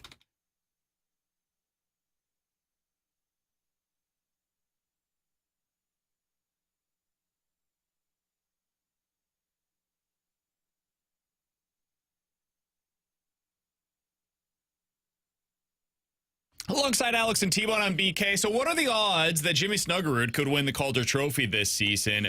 Something that was brought up over on The Athletic as they put together their top 20 Calder Trophy candidates for the 2025 season. Alex, at number one on this list, 2024 fifth overall selection. Is it Ivan? Ivan Demidov, the forward for the Montreal Canadiens. And then they've got a bunch of different defensemen that are in there between 2 and 5. And at number 6 overall, our boy Jimmy Snuggerud. Here's what they had to say about Jimmy. The Blues have left one of their top 6 jobs open this season. It's a right-wing job, and it looks like they've held it for Jimmy Snuggerud. I would say so, considering he played there in the playoffs. I continue. And his play last year indicated he was ready for it, both in the regular season and in the playoffs. If he's playing with one of Robert Thomas or Braden Shin at center and one of Pavel Buchnevich or Dylan Holloway on the opposite wing, he's going to have a solid year. If he holds on to his power play 1 status as well, he could be in the Calder mix. Alex, so as we saw this, you brought up the idea of, hey, what would it take? What would it look like for Jimmy Snuggerud to win the Calder Trophy this year? Alex, what was the stat that you shared with me and T-Bone before the show today on how often a forward has won this award? Because, as I mentioned, 4 of the top 5 candidates, according to The Athletic, are defensemen this year. Yeah, so in the last 14 years, so going back to 2011, only 4 defensemen have won the Calder Trophy. And if you look at the defensemen that won it, back in 2015, Aaron Ekblad won it with the Florida Panthers, and if I'm not mistaken, he put up a decent amount of 40 goals. points that year. Yeah, 40 points that year, and a team that made the playoffs.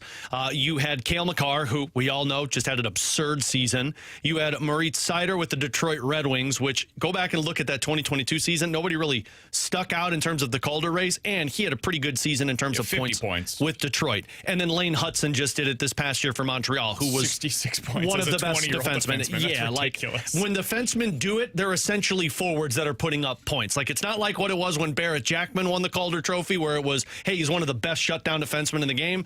You got to be a 50-plus point producer as a defenseman, which kind of gives you a line of thinking with what Snuggerud would have to do. But when I looked at that list, it's like, man, a defenseman's not winning this, because I don't think most of those defensemen on this list are going to put up Lane Hudson type of numbers this season. If I'm seeing this right, Alex, Jax is the huge outlier in this regard. Oh, yeah. The last defenseman other than Jax to win the Calder Trophy with fewer than 40 points in that season was 1964. Yeah. So it's been 60 years. So you basically, if you're a defenseman, 40-plus points in the season, or you're completely ineligible to win the award. Mm-hmm. And then on the forward side of things, as we look at some of those, here are the names that have won it since 2011. Bedard, Beniers, Kaprizov, Pedersen, Barzal, Matthews, Panarin, McKinnon, Huberdeau, Landeskog, and Skinner. Almost all of those guys were in the 20 to 25 goal range for the forwards. Yeah. So this gets us to the conversation about Jimmy Snuggerud.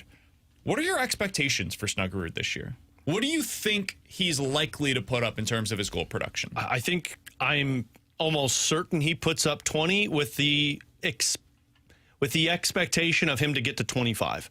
And I understand it might be lofty expectations because he's only a second-year pro, really first-year pro, because he falls into this rookie conversation and people kind of have his name. But I also look at who he's going to be potentially playing with. And, I mean, I'll even put Pius Suter's name into this conversation because I think from everything we hear, guy's an incredible playmaker in terms of creating space for his wingers. So that's 3 centermen that Snuggerud can produce with. And the part that I don't believe other teams have tape on him is he didn't even really showcase that one-timer last year because he just didn't have the opportunities to. Now you're talking about a guy who's going to be playing on the number one power play unit. He's going to have those chances to put that one-timer to use, but also is going to be probably playing 18, 19 minutes a night with Robert Thomas. So you might have a little bit of a setback because the more that the season goes on, the more fatigue sets in because he's playing 82 games. But, man, I look at him and I think, look at what some of these other Calder Trophy winners put up in the last couple of years, whether it was Matty Beniers with Seattle or Elias Pettersson back in 2019, which I don't know if somebody's going to do that. Pettersson was pretty good in 2019, but I think he's got 25 goals in him because of the role he's going to be playing for this Blues team. When I saw this list, to me what it did is it set expectations back to a realistic spot. I think a lot of people, can't speak for others, I have seen some projecting 30-plus goals for Jimmy Snuggerud. Yeah. That just seems very unrealistic to me. Agreed. I think it's unfair to the kid to expect that out of him. On this list, the last 10 guys, forwards, that won the award for the Calder Trophy, only 2 of them reached the 30-goal threshold. It was Artemi Panarin and Austin Matthews. Man, no disrespect to Jimmy Snuggerud. I don't think he's those guys. And again, that even if he doesn't reach that status, he could still be a really freaking good hockey player. But that's a different level from him. I think he's more in the next category of these winners, which is, the guys that scored 20 to 25. So if Jimmy Snuggerud this year finishes with 22 goals and 45 points, dude, that's a pretty darn good season. Absolutely. That's in line with some of these guys. Maybe that didn't win the award but we're in the top 3. Oh, yeah. Top 3 conversation for the Calder Trophy. I think that's very realistic for Snuggerud if he puts up the numbers that I just mentioned there. So I really wanted to do this to set my expectations where I'm at with him and to use this as the backdrop of, yes, it would be great if he scores 30. That'd be amazing. We'd all sign up for that today. I don't know that I can have that. I personally wouldn't have that within my realistic outcomes for Jimmy Snuggerud in 2025. Yeah, I think 20 to 25 is where your expectation should be for Jimmy Snuggerud. And it might be below that because, again, he's figuring out what it takes to play 82 games in the NHL, which is something he's not even been close to from playing college hockey level. So 30 goals is, that's putting too much pressure on him to be something for the team that he's just flat out not expected to be this season. Because there's going to be times he drops down to playing the second power play unit, to playing the third line, because it's just not all going to be roses for him this season. To isolate this list a little bit more, BK, of the Calder Trophy winners, because I'm just going through this right now, the same time frame that I said about defensemen, only 4 of them, only 3 wingers have won it. Because you've had centermen that have, the centermen are the ones that are putting up the assist numbers on top of the goals. And, you're talking in terms of wingers, Kirill Kaprizov, you're talking Artemi Panarin and Gabe Landeskog. And then look at the numbers that those guys put up as wingers in their rookie year that won them the trophy. We did get a text back, and I think this is going to be an interesting conversation throughout the season. Tim's Toothless Bottom Boy says, my fight back against what BK said is, if he's only going to have 20 to 25 goals and 40 to 45 points, that's not really a first-line player. It can be. It puts pressure on Buchnevich to put up a big season offensively. That's what it would do, in my opinion, because if you aren't getting more goal production from that right wing, if we think Thomas is going to be an 80-plus point producer, well, that's got to come from somewhere. And either Thomas has to be more of a goal scorer than he has been in his past, or Buchnevich has to start putting in some of those goals that he was not able to capitalize on a year ago. Yeah, the problem is, too, you can't say that it's not a first-line player because there's other elements that go into being a first-line player. Like defensively, if he's sound defensively, the reason we say Kyrou isn't is because he's a liability defensively. If you're playing against the top lines, like if you're going up against the McDavids and the Kaprizovs nonstop, and you're still putting up 45 points while playing good defense against these guys, that's a first-line player without the first-line points. Gabe Landeskog in his first year had 22 goals and 52 points. On paper, that's not a number 1 player, or not a first-line guy. That's a middle 6 winger. But he was a plus 20 that season, playing 18, 19 minutes a night. So it's not just 30-plus goals and 80-plus points being a first-line player. There's other labels that fall into that. To be fair, that team was terrible. Absolutely. If the Blues are planning to be a playoff team, I think that's part of the conversation here is if you're planning to be a playoff team and that's what you're getting from your top-line player, I think there's a fair conversation to be had of does that allow you to be a playoff team? And what kind of pressure does that put on the players around him to be able to be successful? But you're right. Like, ultimately, you have the same players in the lineup no matter what, regardless of where they're playing. It's just a matter of, like, shifting the spot that they are in the lineup. Yeah. So, like, if Kyrie's going to be put into a better position because he's on the second line now, I'm not just going to move him up because I'm getting fewer goals from that top line player. As long as Jimmy Snuggerud doesn't look out of place on that top line, I want the matchup advantage that I have with that second line. You're not going to have you're not going to have a clear-cut one line this season, in my belief. Like, I think you're going to have one line mentality. We're back to that. Yeah, you're going to have one line that plays a few more minutes a night because Thomas is going to get those matchups, but that doesn't mean Snuggerud's going to be out there with the final 5 minutes of the third period. Holloway could be out there, who played with Shen and Kyrie the entire game. Like Suter could. Yeah, I mean, you're going. Maybe they just say, "Hey, Suter, you're going to be up there." They did it with Sundqvist last year. I mean, he was because you wanted two guys out there that could win faceoffs. Like, you're going to have two lines that are labeled as a first line, and you're not going to know if he's a first line winger for a couple of years because you don't get that right away for guys unless they're just future Hall of Famers, which nobody's putting those expectations on them. He's Alex S. T-Bone on BK. Hey, now's your chance to score 2 tickets to Blues and Brews. That's next Friday night, September the 19th at the Anheuser-Busch Brewery. Get fired up for the Blues season at this outdoor street party featuring live music from the band Perry, plus appearances by Blues players, alumni, food trucks, on-stage festivities. It's all hosted by Chris Kerber and Joey Vitale. There's so much more to come. Tickets on sale right now for Blues and Brews, presented by Bud Light, 101 ESPN, 92.3 WIL, and by Scott Lee Heating Company. You can find all of the details at 101ESPN.com. And right now and all week long here on BK and Ferrario and the station, each and every show is your chance to win a pair of tickets to Blues and Brews. 314-399-9646. That's the Air Comfort Service text line to get your text in. If you are texter number 101 with the correct answer to the following question, you are going home with that pair of tickets to Blues and Brews. In the last segment, I mentioned who I'm taking as my survivor pick this week in the NFL. Who was my survivor pick this week? If you have the correct answer, your texter number 101, you're getting that pair of tickets to Blues and Brews. Coming up next, we're going to dive into the junk drawer here in BK and Ferrario.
Alongside Alex and T-Bone on BK. Alex, we are a bit removed from this now, but last Friday night, the game between the Chiefs and the Chargers. We got there.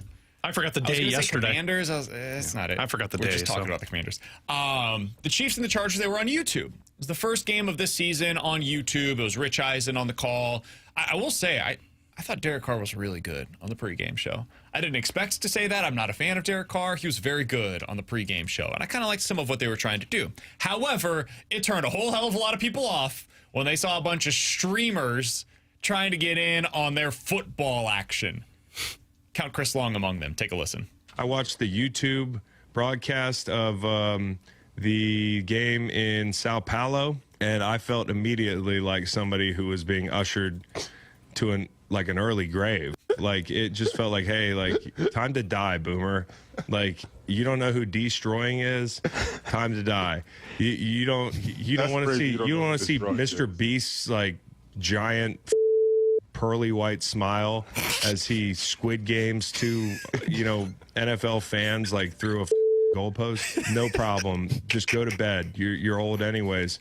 The whole thing to me, it's jarring, and I understand like what old people feel like when programming changes, because like I just don't get it, and I'm old, right? And nobody wants to be the guy that's like is on like streamers or like it's a new. I don't want to shit on young people, but I'm like, man, I really felt it the other night. Like, I'm not going to throw a fit. I'm still going to watch the game. Saying the YouTube is inherently an old man thing, and I called it the YouTube. I watched the YouTube. God bless Chris Long. He just said everything I was thinking. I felt so seen when I heard this from Chris Long. I was like, man. Dude, I thought Destroying was a fan in Sao Paulo. I had no idea what was happening. I thought it was a fan. I'm like, they kept going to him, and I was like, why do I care about this guy? Now, when it's on the pregame show, postgame show, whatever, when it's like outside of the actual part of the game, dude, it doesn't affect me whatsoever. Yeah. I get what they're trying to do. They want to, A, promote the YouTube stuff that they have elsewhere, and B, kids, like, Alex, I don't know if your kids are at the age that they're watching any of that stuff yet, but like, I've got a niece and a nephew that watch those videos. Yeah. He watches the Mr. Beast guy or whatever. God, I feel old. God, I also, by the way, felt so seen with how he labeled Mr. Beast, because that's my reaction. It's like, God, he's huge mouth with big teeth who's got a lot of money. What am I doing? So my niece and nephew, they watch that stuff. And so when they see them on the football broadcast, it brings something that they're familiar with to something that they don't really care about. So maybe they're more likely to watch the football game. So I get what they're trying to do with all of that stuff. But once it starts being part of the actual broadcast, that's when I go old man yells at cloud. I don't need to hear what Destroying has to say about the play that just happened. Yeah. You've got an analyst up there to be able to break that down for me. It drove me nuts. How many snaps did you play in the NFL? Destroying. I don't care what you have to say. Okay, Ryan Clark. Well, I'm sorry. All right. Whoa. Okay. You have stooped to a new That's low. Nowhere near Ryan Clark level, believe me. That's about as low as you can get. But then the other one was like, why I watched zero of it at halftime, and I think it was postgame or halftime, but they kept showing Mr. Beast and be like, oh, we're going to shoot these people too. Oh, okay. Is this like supposed to be entertainment? I think kids think it is. But like, it's not even painful. If I'm watching, I want pain. I don't know, man. I think kids We're not like your generation. just want to see Mr. Beast do stuff. You know what? Clearly, have you seen what that guy gets numbers-wise on YouTube? Yes, it's absurd. I mean, he's a global phenomenon, and I don't know why. So Mr. Beast, his most recent YouTube videos, I'm just going to go by the number of views. 105 million, 85 million, 129 million, 160 million, 195 million. I don't get it. It's not for me, though, and that's okay. Oof. But, man, I felt exactly like Chris Long, where I was like, who is this for, and what are we doing Go here? to bleeping bed. That's how I feel watching it. You know what I need at halftime? I need 90-year-old Chris Berman making noises playing through the highlights of every game from NFL Week 1. That's my halftime show. Yeah. Did you like it, Timon? Because you're more in the age that this is playing to than we are, certainly. We're boomers, too. Yeah, I didn't get to see some of the stuff because I was doing I was doing play-by-play that night, but like I know most of those people, right? And I watch some of Mr. Beast's stuff, and I find it enjoyable. Not all of it. Like I'm not a diehard Mr. Beast fan, but I know most of the streaming stuff. Like sometimes, like when I get home and I'm like prepping for like play-by-play, or I'm waiting for a Cardinals game to start, especially when they're out west, I will turn on some of my like favorite YouTube streamers. Instead of going to like a show on Netflix or something, I will turn on something that's on YouTube. Carrie just I watch a lot of YouTube stuff, just not this. Carrie just texted us. Apparently, destroying played in the UFL. Oh, how do you feel? You feel like a real ass? Wow. You know, it goes to. He's almost dumped himself again. It goes to show you I've never done that before. I love it. Sorry, that's Alex. Twice in like 2 weeks you've almost dumped I'm yourself. tired of using this button, am I right? Yeah, that's more than what I've done. You two Okay, get man? this figured out. No, I mean I don't. That goes to show you I have no idea who he is. Yeah. I don't pay attention to YouTube, so I have no idea that that's who he was. Donald De La Haye is how you is his name, and he was a place kicker in the UFL. This podcast channel is kicking it with D. He's Him, super I've never popular. really Again, heard of him. I thought it was a fan in Sao Paulo when they went to him in the middle of the game. I'm like, who is this? Him I'm not familiar with. Him I don't really know. And it's not just me. Chris Long didn't know either. So No, I'll put myself in his company.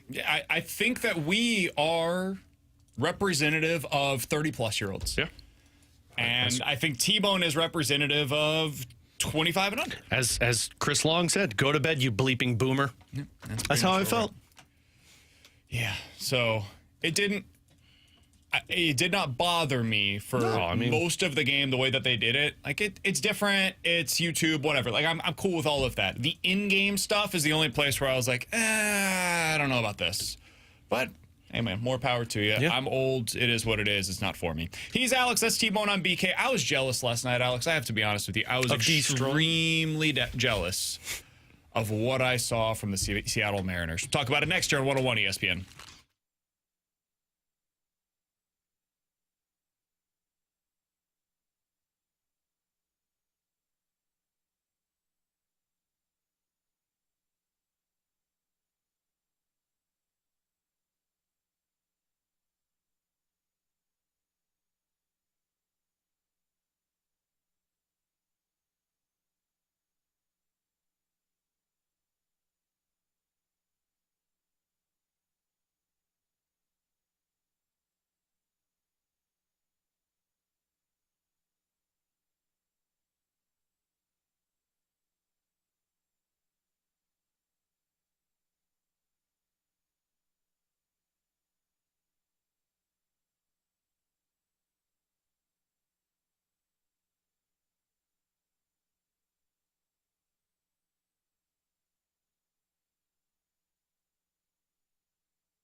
All right, couple pieces of news to pass along here. Pete Thamel reporting on Twitter, Missouri quarterback / LA Dodgers pitcher Sam Horn, what a statement, underwent successful surgery this morning in Columbia to repair a fractured tibia in his right leg. Doctors do anticipate that he will have a complete recovery, but he's going to be sidelined for the rest of the 2025 season. So Sam Horn, Mizzou's backup quarterback, expected to miss the rest of the season with what we now know. We knew it was a right leg issue.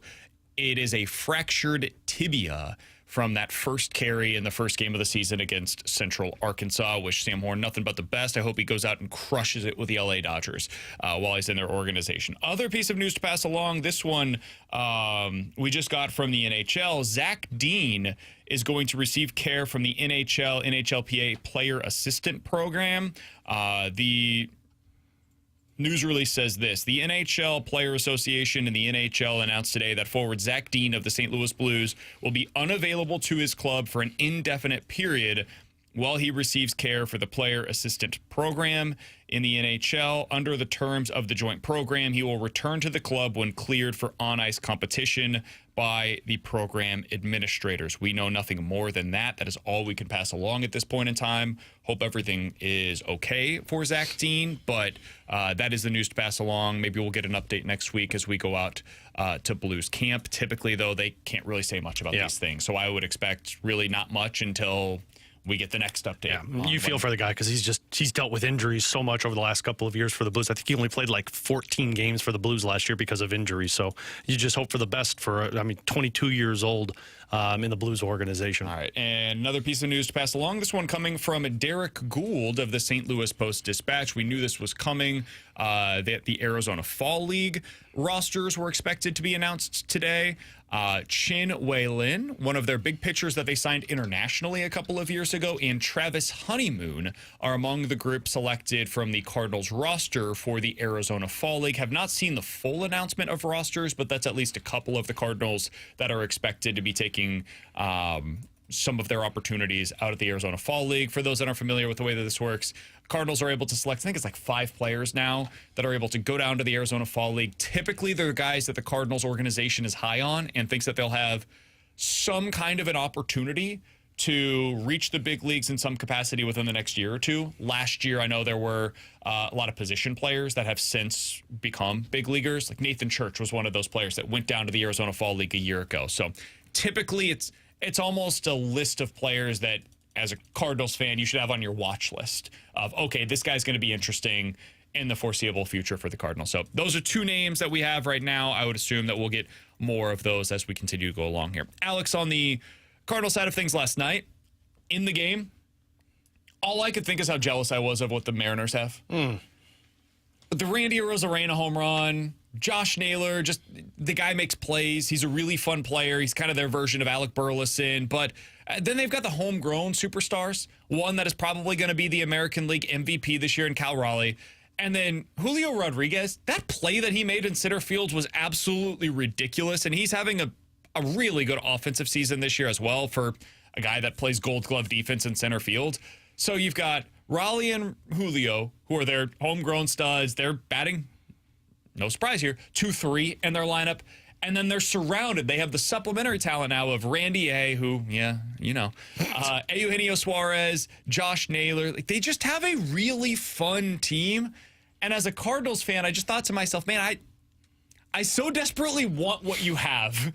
And I know what it also came with is 25 years of misery in Seattle, where they've made the playoffs once. They have won 90 games once in the last 25 years. So organizationally, I'd rather beat the Cardinals than the Mariners. But, man, right now at this particular moment in time, I am very jealous of what they have over there. Yeah, you're jealous of the roster players, but I think more so you're jealous of the front office and the ownership group of when they see something that's worth getting aggressive for, they get aggressive for, whether it's the development side and identifying the talent like the guys you just mentioned, the homegrown players, and that's not even bringing up the pitchers who we talked Brian Wu yesterday, Logan Gilbert being another one, but then also like look at that roster that you just mentioned, the 2 homegrown players, but then the other 3, 2 of those 3 were acquired at this year's deadline because Seattle was like, hey, we've got a really good team. We think we can make it better. Let's go be aggressive and acquire Eugenio Suarez and Josh Naylor to add to what we already have. They got Arozarena last season.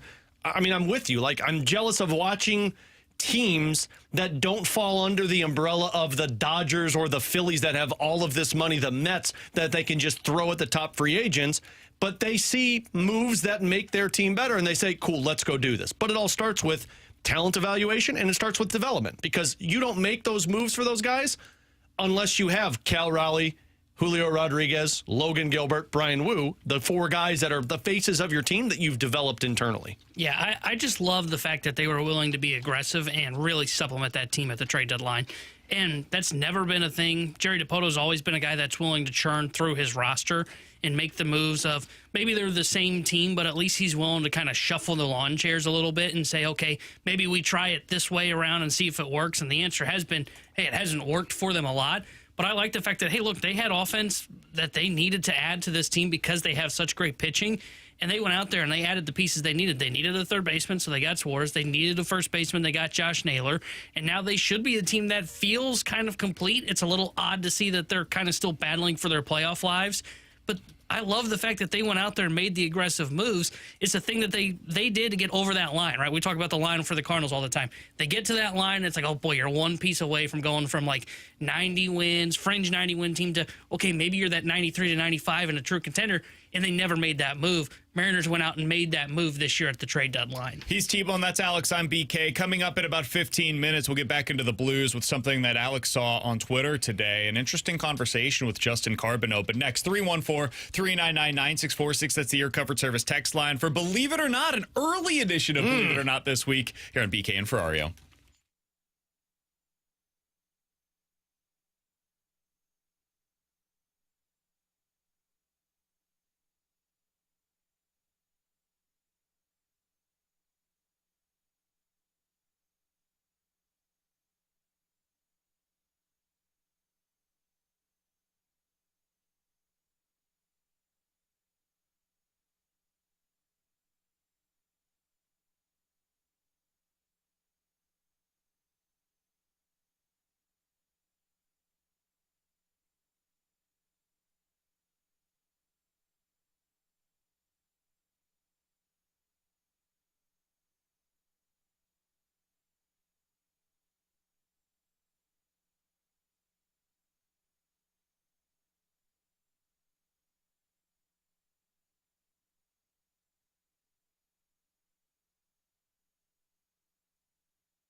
Believe it or not, I'm walking on air. I never thought I could feel so Free, flying away on a wing and a prayer.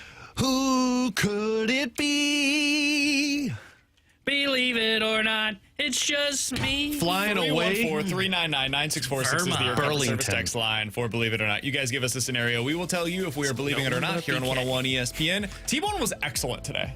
That did feel good. I didn't thought it? you were especially good today, T-Bone. Thank you. It did feel good. I'm glad it was noticed. You know, I feel like he's good everywhere. I thought it started out like There's a like 10. last week, Here's where he shoots it down to me. Down to like a 7 there for a little It's bit. that one We got the part's hard, screech you a little know? bit there, got a but screech otherwise in I thought it was very good. look, I tried to practice, but like today, you know, on my way to Elmsville today, I'm trying to sing it one time in the car. Really I work on that thought you were screech. 10 out of 10, so Thanks, don't man. listen to this guy. Look, man, there's a reason I keep the music You higher try than and hit us. those high notes. Oof. Yeah, seriously. You gotta the dig hardest deep. part. All right, boys, let's get into Believe It or Not here on BK and Ferrario. Let's start out with this. Believe it or not, Justin Fields will become the long-term answer as the starting quarterback with the New York Jets. Not. I think he's going to be a really good option for them now, but I think he's the kind of guy that you're always going to be wanting more from, especially if you're the Jets. Like when you got Garrett Wilson, when you got Breece Hall, it's great to have Justin Field and that ability to run the football, but you're just going to want something more.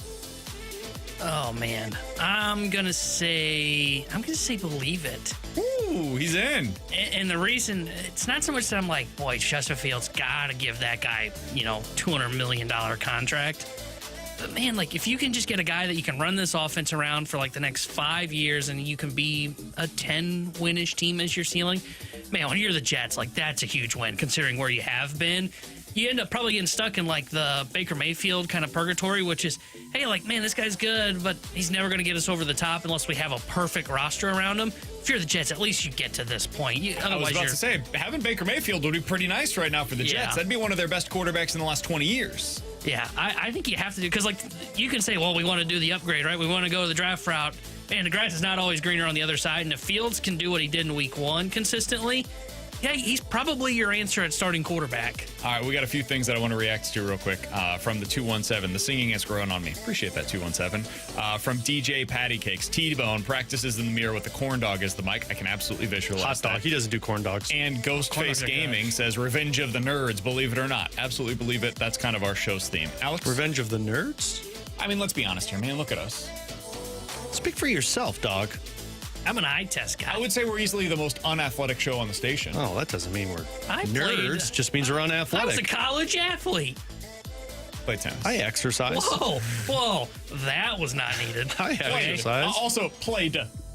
Wow. It's been a minute. I could still kick someone's butt in tennis. That we all would agree with. Now, the baseball stuff that you kind of talked to I Ish could about. touch 100. Basketball. Look, have you no. seen Huxley's fastball this year? Did you say- I'd make contact. You still. Never. T-Bone, come on, man. I would. Alex, what do you got for Believe It or Not? Guys, believe it or not, Milan Lucic will actually earn a contract on the Blues roster. Not. Nope. I'm starting to believe this is actually going to be a thing. I'm going to lean not He's for just now. the perfect 14th forward for a team that doesn't. The 14th forward is a guy that you're fine with just sitting and not playing for 2 months if there's, in a worst case scenario, best case scenario, I guess I would say. And I don't know if anybody else falls into the criteria of that rather than Milan Lucic. I don't think that they have a spot for him. Okay. We'll talk about it in the next segment, but I think there's another player that is more likely to work his way into this mix that is not currently expected to be in the mix than Milan Lucic. Deep tease. I kind of agree with that. I would say. Well, we'll see who's right. Guys, believe it or not, Alec Burleson is going to have a Josh Naylor type career. Yeah, believe it. Yeah. They feel like a 1-for-1, like Spider-Man meme comparison. Currently already having it. Believe it or not, that belongs in your core.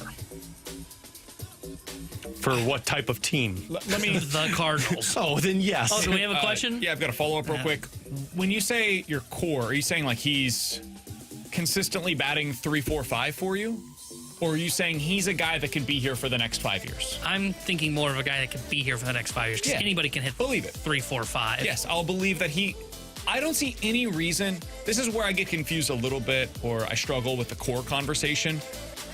The core of the Seattle Mariners is 2 players. It's Cal Raleigh and it's Julio Rodriguez. Everybody else around them, they're supplementary pieces. that doesn't mean that other guys that come in, like J.P. Crawford, good player, helpful piece, a core, quote-unquote, member of the team. But he bats ninth and plays really good defense for them at shortstop. I think Alec Burleson could be the offensive version of that, where, yeah, he could be a 5 or a 6 hole hitter for you for the next 5 to 6 years while he's on a reasonably priced contract. There's no harm in that. He's a good player, but I don't think he's the piece that like gets you over the top. You're not building around him as a franchise cornerstone, but sure, yeah, he could be here for the next 5 to 7 years. See, that's where I would say not believe it. And the reason that I say that, because when I think core and I think a player like Julio, Cal Raleigh, you can't get that guy off my team unless you pry him from my cold dead hands. Okay, as if that's Mo what would you're say. saying, then sure, I agree. And that's where, like, I think Burley, like, sure, he probably is. Like, if you told me, hey, like, pick players from this team and say, hey, who's the ones that could be here for 5 years? Burley's up there. Burley's also a guy that, like, if I had to trade him to go get the piece that I need, then yeah, he's gone. I agree with that. Yeah, no, they don't we're have on the any- same page there. Yeah, they don't have anybody on this team Josh that's a- Naylor wasn't that guy. Josh Naylor was traded multiple times in the last 3 years. And that's why, like, I would say, yeah, he's not part of the core. Yeah, nobody on this team is prying from my cold They dead don't hands. have a core agreed. piece on the roster, and I don't think Well, maybe what I externally. described, though, and what you described are different conversations. Could he be here for the next 5 years? Absolutely. Yeah, this team, he's a core member and should be a core member because they ain't got nothing better. But for a team that should be competing for the playoffs, no, I think a But complimentary what you're piece. saying is he a indispensable piece? Is he a guy that you refuse to trade? No, absolutely not. If you get a really good offer for Alec Burleson, I'm not only listening, I'll take it. But And that, again, is where I would I'm totally define cool core. with him being here. Okay, well then, yeah, for that, no, he's not part of that. And that's where we Felt differ a on little what the angry there core. towards the end. No, It's probably because I asked the follow-up he question led on- with what is core. Yes, and then he answered the question, then he changed the answer. Well, no, Maybe even for I Montez. thought when you said like the next 5 years, I thought we were all assuming like a guy that would be here for the next 5 years for a team would be like Guaranteed, locked in. Yeah. If that's the answer, then no, I do not view Alec Burleson as that. But I also don't view Josh Naylor as that for anybody. agreed. Yeah, I agree with that. Maybe they have happiness in Vermont when you go. No guarantee. You bring some back. I It's probably gonna apologize. rain. In that scenario, like, believe it or not, the Cardinals currently do not have a core member Believe of the it. team. Believe it. They have nobody on this roster that I would say, no, I can't trade that guy. The closest thing for me, if they didn't have J.J. Weatherholt in the system already, would be Mason Wynn. He would see, be I'd- the guy that is the closest for me, but since you have somebody that could, conceivably come up next year and play shortstop in the event that you got this Godfather offer for Mason Wynn, he wouldn't be a part of that either. Are we I'd say- talking just position players? Or are you talking overall? I mean, you can do whatever. Because I would say the only guy to me would be probably Doyle. And that's We like haven't hard to even say seen because him he's like pitch above 8 ball. Yeah. So. I'd have Herrera before I'd have Wynn. I'd probably agree with that too. All right, boys, let's get to the text line. 314-399-9646 is the Air Comfort Service text line for Believe It or Not. Believe it or not, Dylan Holloway will be the Blues' leading goal scorer this season, Alex. I'm going to say not believe it. I think it will be Kyrou. And I think Holloway might be the leading point producer. I think that guy might be more productive than anybody. That line might be the most productive on the team. That would Holloway be and my current Kyrou. expectation. Yeah. I just don't know what to expect with Booch right now. I'm going off of the understanding that Booch isn't going to be the same player as he was a few years ago. If Booch steps his game up, then I'd say Thomas is my answer there. But for this, I think Holloway's going to have the assists and the goals. Yeah, I would not believe it. I think you're going to see Kyra be the leading goal scorer. I would still bet on Thomas being the guy that ends up leading the team in points. But I could see where Holloway works his way up there. Piggyback off that, believe it or not, Holloway gets to 90 points before Thomas. No. Yeah, I wouldn't believe that either. Not. I believe that.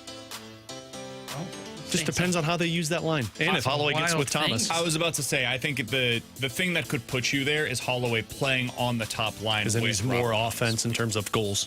314-399-9646. That's the Air Comfort Service text line for Believe It or Not. Guys, believe it or not, Missouri finishes no better than 500 in the SEC. They win four out of their 8 games in the SEC or fewer. It's hard to judge Not when I bad. haven't. Yeah, seen them they haven't prove played it. anybody. You guys are the worst. Who have they haven't done anything Oh, yet. stop it. We're not getting Like, back why don't you into that. rush the field after a Jayhawks win? Am I right? Oh, you're the worst.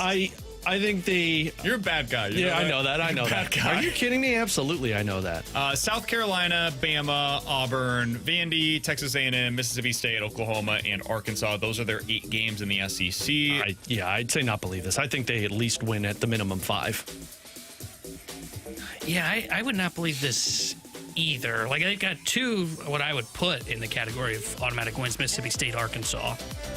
And then can they not win 2 between South Carolina, or I guess 3 between South Carolina, Alabama, Vandy, A&M, Auburn. Oklahoma, Auburn? Like, I think they can win 3 of those games. They're right there with some of that middle of the pack. They've got the best quarterback in the SEC, so I mean, why wouldn't you be able to win more? Based upon the first 2 weeks, totally agree. Against teams that don't matter and haven't done anything. He, by the way, was named Player of the Week this year nationally in college football. The Maxwell Player of the Week. Sure. They don't just hand those out to anybody. Yeah. People not watching the game vote on that. Vote on it? You guys don't even watch the game.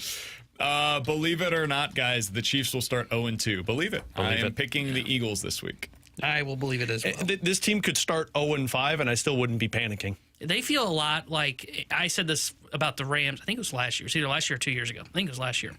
Where everybody's like, wow, they're like 2-4. The Rams, okay. Stafford's old. I'm like, they're injured. All right. In the case of the Chiefs, they're injured, and like their best wide receiver was doing Fast and Furious, and he's suspended. Yeah. They're going to be fine. When he comes back, then if they still underperform and he's back, then I'd start to worry a Chiefs little have bit. the first 6 weeks of the season problem.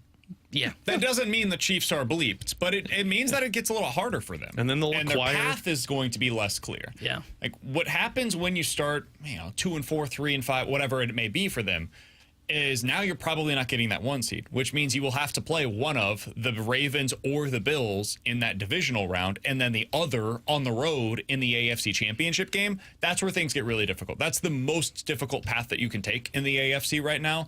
And it makes it less likely they get back to the Super Bowl. But missing the playoffs, stuff like that, I'm not willing to entertain that stuff just yet. They'll reacquire Tyreek Hill at the deadline and then add that to. Again, I'm not even willing to have that conversation right now, given everything that's taking place with Tyreek Hill off of the field. We can talk receivers if you want to, but he's not a guy that I would even be picking up the phone to consider. Coming up next, by the way, we got our answer on who's in the Arizona Fall League for the Cardinals. I'm going to be totally honest with you guys. I have never heard of the vast majority of these players.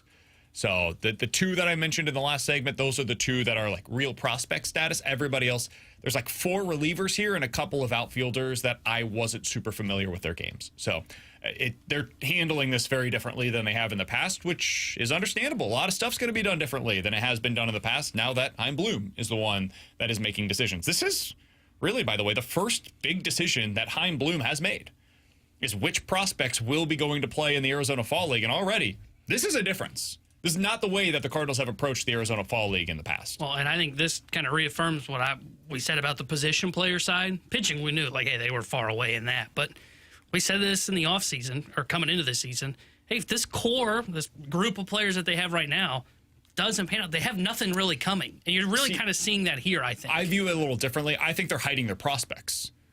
And I don't know why, but some teams approach the Arizona Fall League very differently than the Cardinals have in the past. The Cardinals have been one of the teams that leads the charge on we send our good players to the Arizona Fall League. Some other teams say, nah, man, they got their season in. We'll send some guys that we think are just like organizational fodder or relievers. Like, here, it's depth. You use them in the Arizona Fall League.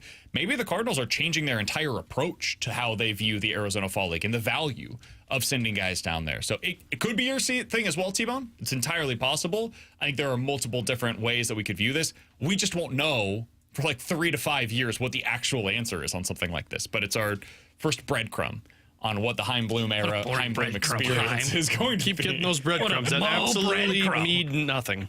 Coming up next, Alex thinks that Milan Lucic could be a guy that makes this roster. I think it may be somebody else that works his way into the mix. We'll tell you who that is next here on 101 ESPN.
Tanner Hendrickson here with a Sports Center update brought to you by Saliga Heating and Cooling.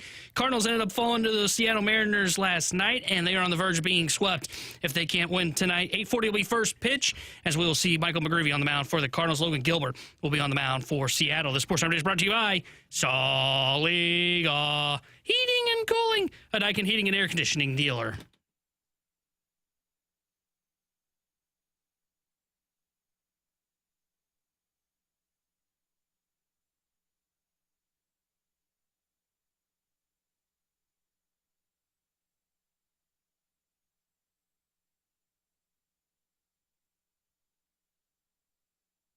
Alongside Alex and T-Bone, I'm BK. There's a piece right now, Alex, over in RG. Not familiar with this work, but It's the home of exclusive sports news, interviews, and analysis, Brandon. Is it? Yeah. In Montreal, right? Sure. Marco D'Amico I know is an him. accredited hockey reporter covering the Montreal Canadiens, and he has this piece up right now on Justin Carbonneau, the Blues' first-round pick. There are some interesting quotes and reports coming out of this story. He said the following: after the World Junior Summer Showcase, I went back to St. Louis where I met with Jim Montgomery, the rest of the coaching staff. We discussed team strategies and expectations for me, and we also spoke about the possible opportunities to crack the roster. He then explained why he decided to go back to World Juniors instead of going to college, saying, quote, I have nothing to lose. I'm showing up to win a spot at camp, and if not, I'll be going back to an excellent situation where we could compete for the President's Cup. The report from this piece, Alex, from Marco D'Amico, says the following. Sources indicate that discussions are ongoing on a potential entry-level contract for Carbonneau in the coming weeks, something that he would have been ineligible for had he gone through the collegiate ranks. The Blues are reportedly eager to see what he can do in the preseason and possibly even during a 9-game NHL trial period. Now, we did see this a couple of years ago, if I remember correctly, with Jake Neighbors, who had that 9-game trial period, and then he went back to his juniors team. Alex, we've talked about this before. When we saw Justin Carbonneau at the prospects camp, we were like, whoa, okay, that looks interesting. Do you think this is real? Is this just something to hype up the kids? Say, hey, dangle this carrot out in front. We saw this with Dalibor Dvorsky as well over the last couple of years. Is it real, or is this just come on, have fun, enjoy camp, and we'll see you after your junior season? How do you feel about this? I think it's real in the sense that if he outperforms players in camp, he could legitimately get a 9-game trial. Because for those that don't know, like, you get that you'd sign the entry-level contract, you get the tryout base with the Blues, you've got 9 games where you could play in the NHL, and you could still be assigned to your juniors team. You're still eligible for the World Juniors tournament, you're still eligible to go play in the juniors, but you got that entry-level contract, and the slide rule comes into play to where it just slides those 3 years to the following year unless you play a certain amount of games. So I think it's real in the sense that the Blues were very impressed by Carbonneau's presence and how he was in that rookie camp that they had after the draft. I think this is a little bit of the carrot in front of him, but also creating competition for some of the guys that are fringe roster players. And if Carbonneau outperforms these players, I absolutely can see him play 9 games. I don't think he's going to be here for the entire season. That, to me, is an exaggeration. But they did this with Robbie Fabry. Now, Robbie Fabry made the team that year. If he was 19 years old, going on to be 20, but he played 170 games in juniors hockey, and they said, look, there's nothing else for this kid to learn in juniors. Let's keep him at the NHL level. And he did. I don't think that's Carbonneau, but it's the same age frame that they viewed Robbie Fabry and said, there's a place for you on our team. They did this with Pietrangelo when they drafted him. He had already played over 150 games in juniors hockey. He was 18 years old that first season in 2008, 2009, and they wanted to see it. He played 9 games, and then they sent him back to juniors, and then the following year, he was with the team. So I think a 9-game trial is real for Carbonneau, but to me, he has to outperform Joseph, Texier, Dvorsky, all of these other minor league guys on top of Milan Lucic. If you can do that, you've essentially got to be the 12th or 13th best forward in camp. If you're that, you get your 9-game trial. If not, you'll go back to juniors. And he's probably got to beat out Sundqvist too, right? Because he's going to have to take probably the third line spot or a fourth line spot. He's going to have to beat somebody that's you can write in pencil right now in that 12-man lineup. Because if he's here, he's not sitting up in the press box. He's going to play. Here are the guys that I think are already locked into your lineup. You guys tell me if you disagree with any of these. I think there are 11 of them, basically. Booch, Thomas, Snuggie, Holloway, Shin, Kyrou, Neighbors, Suter. Those 8, I think, are no doubt about it, definitely locked in. On the fourth line, I think Torpo and Bukestad are locked in. So that would be already 10 players that are locked in. You could probably throw one of Walker or Sonny into that mix as well. I'd put Probably Walker as a lock, and then Sonny's that question. In that scenario, then we have locked in 11 players for your 12-man lineup on opening night. The final spot would come down to Sonny, Texier, Joseph, Lucic, and Carbonneau. Those 5 players for one spot in your lineup. And I think you have to put Dvorsky's name in there, depending on what he looks like in camp. Sure, those 6 spots for one player into your lineup. And the other thing, like, you also have to play the roster game. Texier, Joseph, Sonny, as of today, would be the guys that you would consider to be most likely for those spots. That would be your roster. And then you're able to send Carbonneau to the juniors. You're able to send Dvorsky to the AHL. You don't lose any of these players. So that's the path of least resistance. The Cardinals would absolutely do that, just as an example. Like, it's the path of least resistance. You keep everybody still in the organization. No harm, no foul. The Blues operate a little differently. They're not afraid to lose a player. If they see that Carbonneau is clearly the best option, all right, well, then we'll just go ahead and send Joseph through waivers. We'll see if he ends up getting picked up. If so, more power to you. If not, all right, go to the AHL. You can go play for Springfield, and then if this doesn't work out with Carbonneau, 10 games in, Joseph, you're back. You're going to be one of the extras. I find this to be a fascinating storyline, man. There have been breadcrumbs throughout the offseason indicating, hey, they're really legitimately interested. I remember we talked to Army right after camp, and he was like, hey, that kid looked good. Monty said the same thing.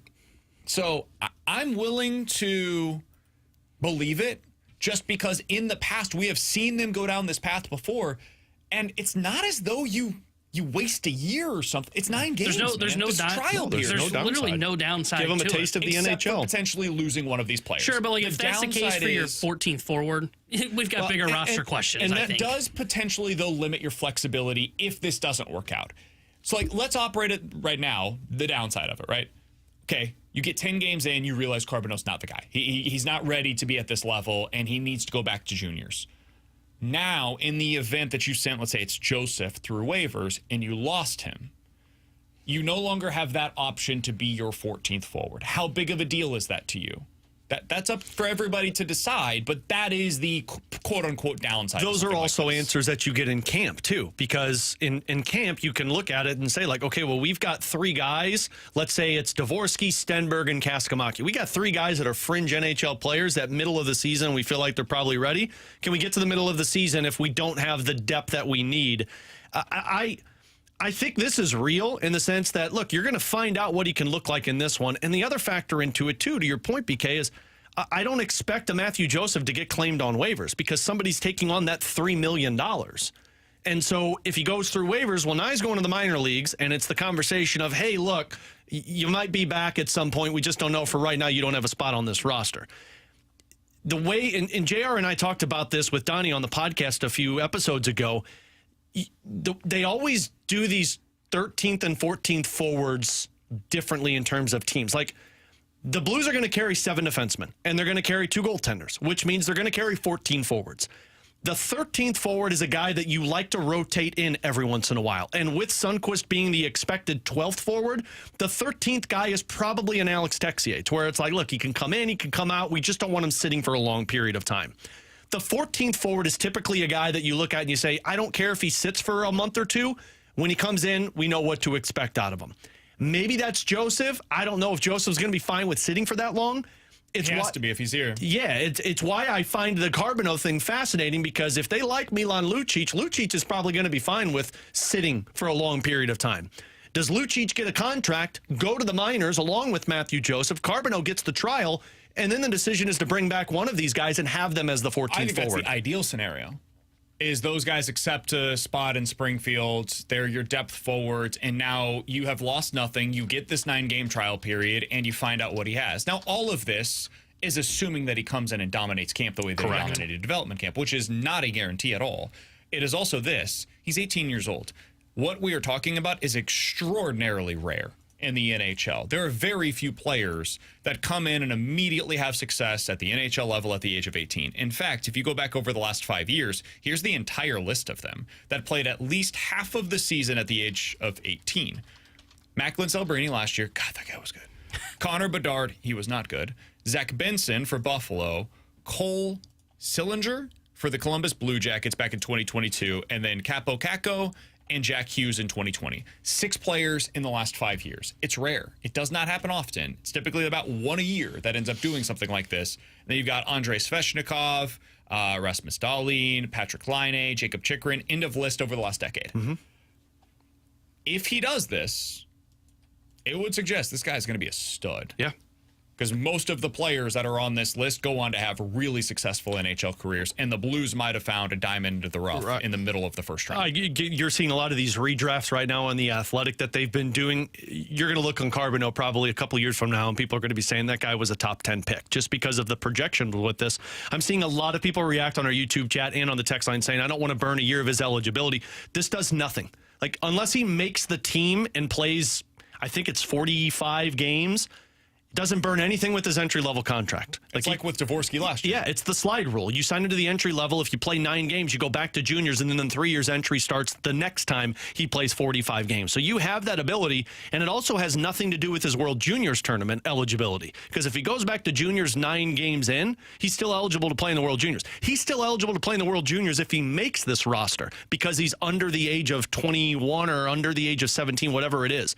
No, 21, not 17. So he's eligible for all of these things. It's why there's really no bad side for the Blues if they opt to go this way. Unless he's truly not ready for it. Yes. In which case, you don't want to speed the guy's clock up and potentially ruin some of his confidence or anything like that.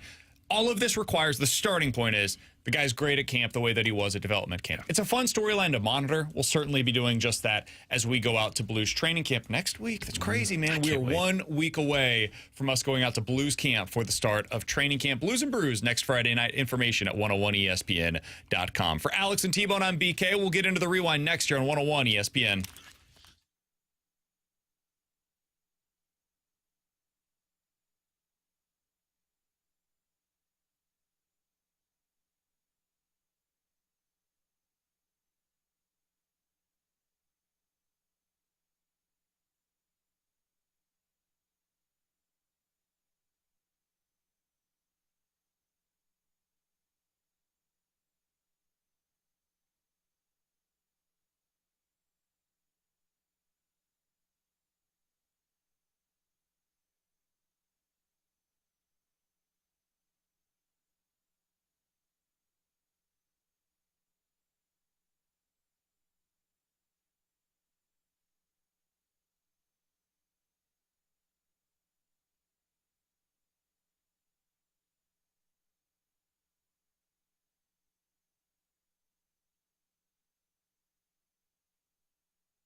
Alongside Alex and T-Bone, I'm BK. Alex is mad at me. Who could have seen that one coming before I leave?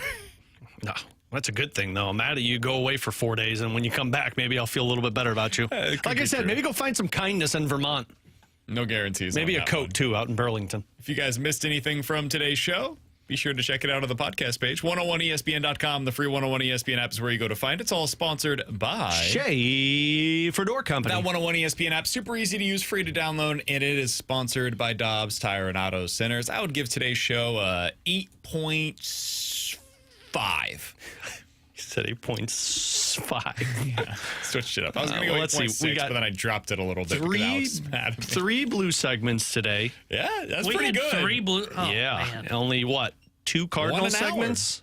1:30 was an open segment until we got to Blues got dominated that it. news, and then became a Blues BK segment. did steal a couple of segments from us for the next couple of days because he had to get his weekend look ahead. We have a couple things, though, that you can carry over to tomorrow. But We do? you also... Yeah, Jordan We Walker, do. is he the next Jared Kelenic? Some are asking. Mason Wynn continues to play through an injury. Well, we have most exciting player. Also, Mason Wynn, where's he rank among the most exciting players in Major League Baseball? But you also cursed All right, on... good. I don't have to do So, notes like, tonight. everything I've said is just kind of teetered around where it's at, but you've also almost cussed on the air calling me a you-know-what, so I think I'm going to give it a 9.1. Yeah, I hope that button worked over here. I hope it didn't. I'll go 8.3. I'm tired of using this dump button, guys. We even had a meeting about it, right? We had a meeting. did? With who? Yeah, we had a meeting a couple weeks did? ago.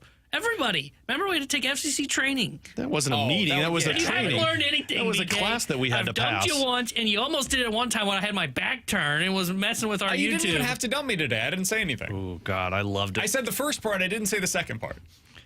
I Why we gotta be close, Brandon? I basically had a worm on that hook, and I was just trying to bait that bass in. Or actually, that swordfish in. Bass is an interesting word choice there. All right, Alex, before we get out of here today. Because if you take the B away, T-bone it. Yeah. He got it. I was He just got making it. sure. That was the word that he almost Actually called didn't me. get it, but yeah, now I do. Cardinals back in action this Oh, evening. no. It's a Wednesday, man. What, you want to preview Thursday Night Football? Well, you do it all the time. Well, we just we should because people think I'm that none of surprised. us do our jobs because, we don't like the Cardinals. I'm surprised BK is like, all right, let's talk about week 3 of the NFL season. Why not? Let's go to week 17 and You guys want to project do into look it. ahead lines? We can do guess the lines for week 3 in the NFL. Guess the lines for the Blues at training camp next Thursday. Cardinals back in action. Michael McGreevy on the mound. I would like to see a good start by him. Like to see a good start from the last couple of young starters. Yeah, Hasn't been true. very good. No doubt. Michael McGreevy has run into some rough goes of it lately. He's still getting deep into the game for the most part. I mean, you look at the month of August, Alex. Every single one of his starts went 6 innings. Every single one of them. There's real value in that. They used to be Miles Michaelis' role in this rotation. Now it might be Michael McGreevy, but he got roughed up against San Francisco. I'd like to see him bounce back with a decent start here. Does it mean anything in the big picture? Maybe not, but it'd make me feel better. Yeah. I mean, he kind of feels like what Andre Palante was expected to be this year, to where it was like you see the guy, he's giving you innings. He's going to be a really good piece to just have in your rotation that can start every 5th day. But there's no more upside for me with McGreevy. Like last year when we were talking about McGreevy, you saw signs because he came up and he went up against some really good lineups and he looked good. Now you see him start to get roughed up. The tape's out on him. It's starting to fall back down to where the Cardinals are at with these pitchers. So it doesn't get me super excited for what 2026 is going to look like when you talk about McGreevy, Liberatore, Palante probably, and then zero depth in your system. It'd be great. But at least he can give you innings, which is something that is a positive for the Cardinals for where they're at. My underdog play for tonight, Josh Naylor, higher, 1.5 hits, runs, RBI. Logan Gilbert, higher on 7.5 strikeouts. Ivan Herrera, higher on 0.5 singles. You can play over there as well. Promo code BKO to score $50 in bonus funds when you play your first $5. That's promo code BKO over on the Underdog app. I like that play. I don't like anything BK does, so. I And want a with fast that- start from McGreevy today. Fast start. You notice he gets roughed up early? Yeah, that's what He's a all cunt. the Weird. He's one of aces the do weird. that. Did you say all the aces do that? I don't think so. Well, you can get to them early, but once they settle in, you got to worry So you about think it. the Cardinals are going to get to Logan Gilbert tonight? No, that's why I have his over or higher on the. So he's the not an strikeout ace, is total. what you're saying. McGreevy's an ace. Gilbert's not. I just don't think they're going to get to Gilbert at but all. you just There's said- no such thing as. But you said they getting get to Gilbert for aces. the offense. Yeah, whatever you want to do, man. It's your show for the next few All right, minutes. BK's checked out. I hope you guys have a great one. I am out for the next Why are you holding up your underdog sheet? I am out, ladies and gentlemen. I do declare Does that say something? I will be back on Tuesday. So you guys have a great show on Thursday and Friday and Monday. You guys enjoy not having to hear Have fun in Burlington, my man. miserable ass. I will talk to you guys on Tuesday. The Fast Lane is coming up next here on 101 ESPN.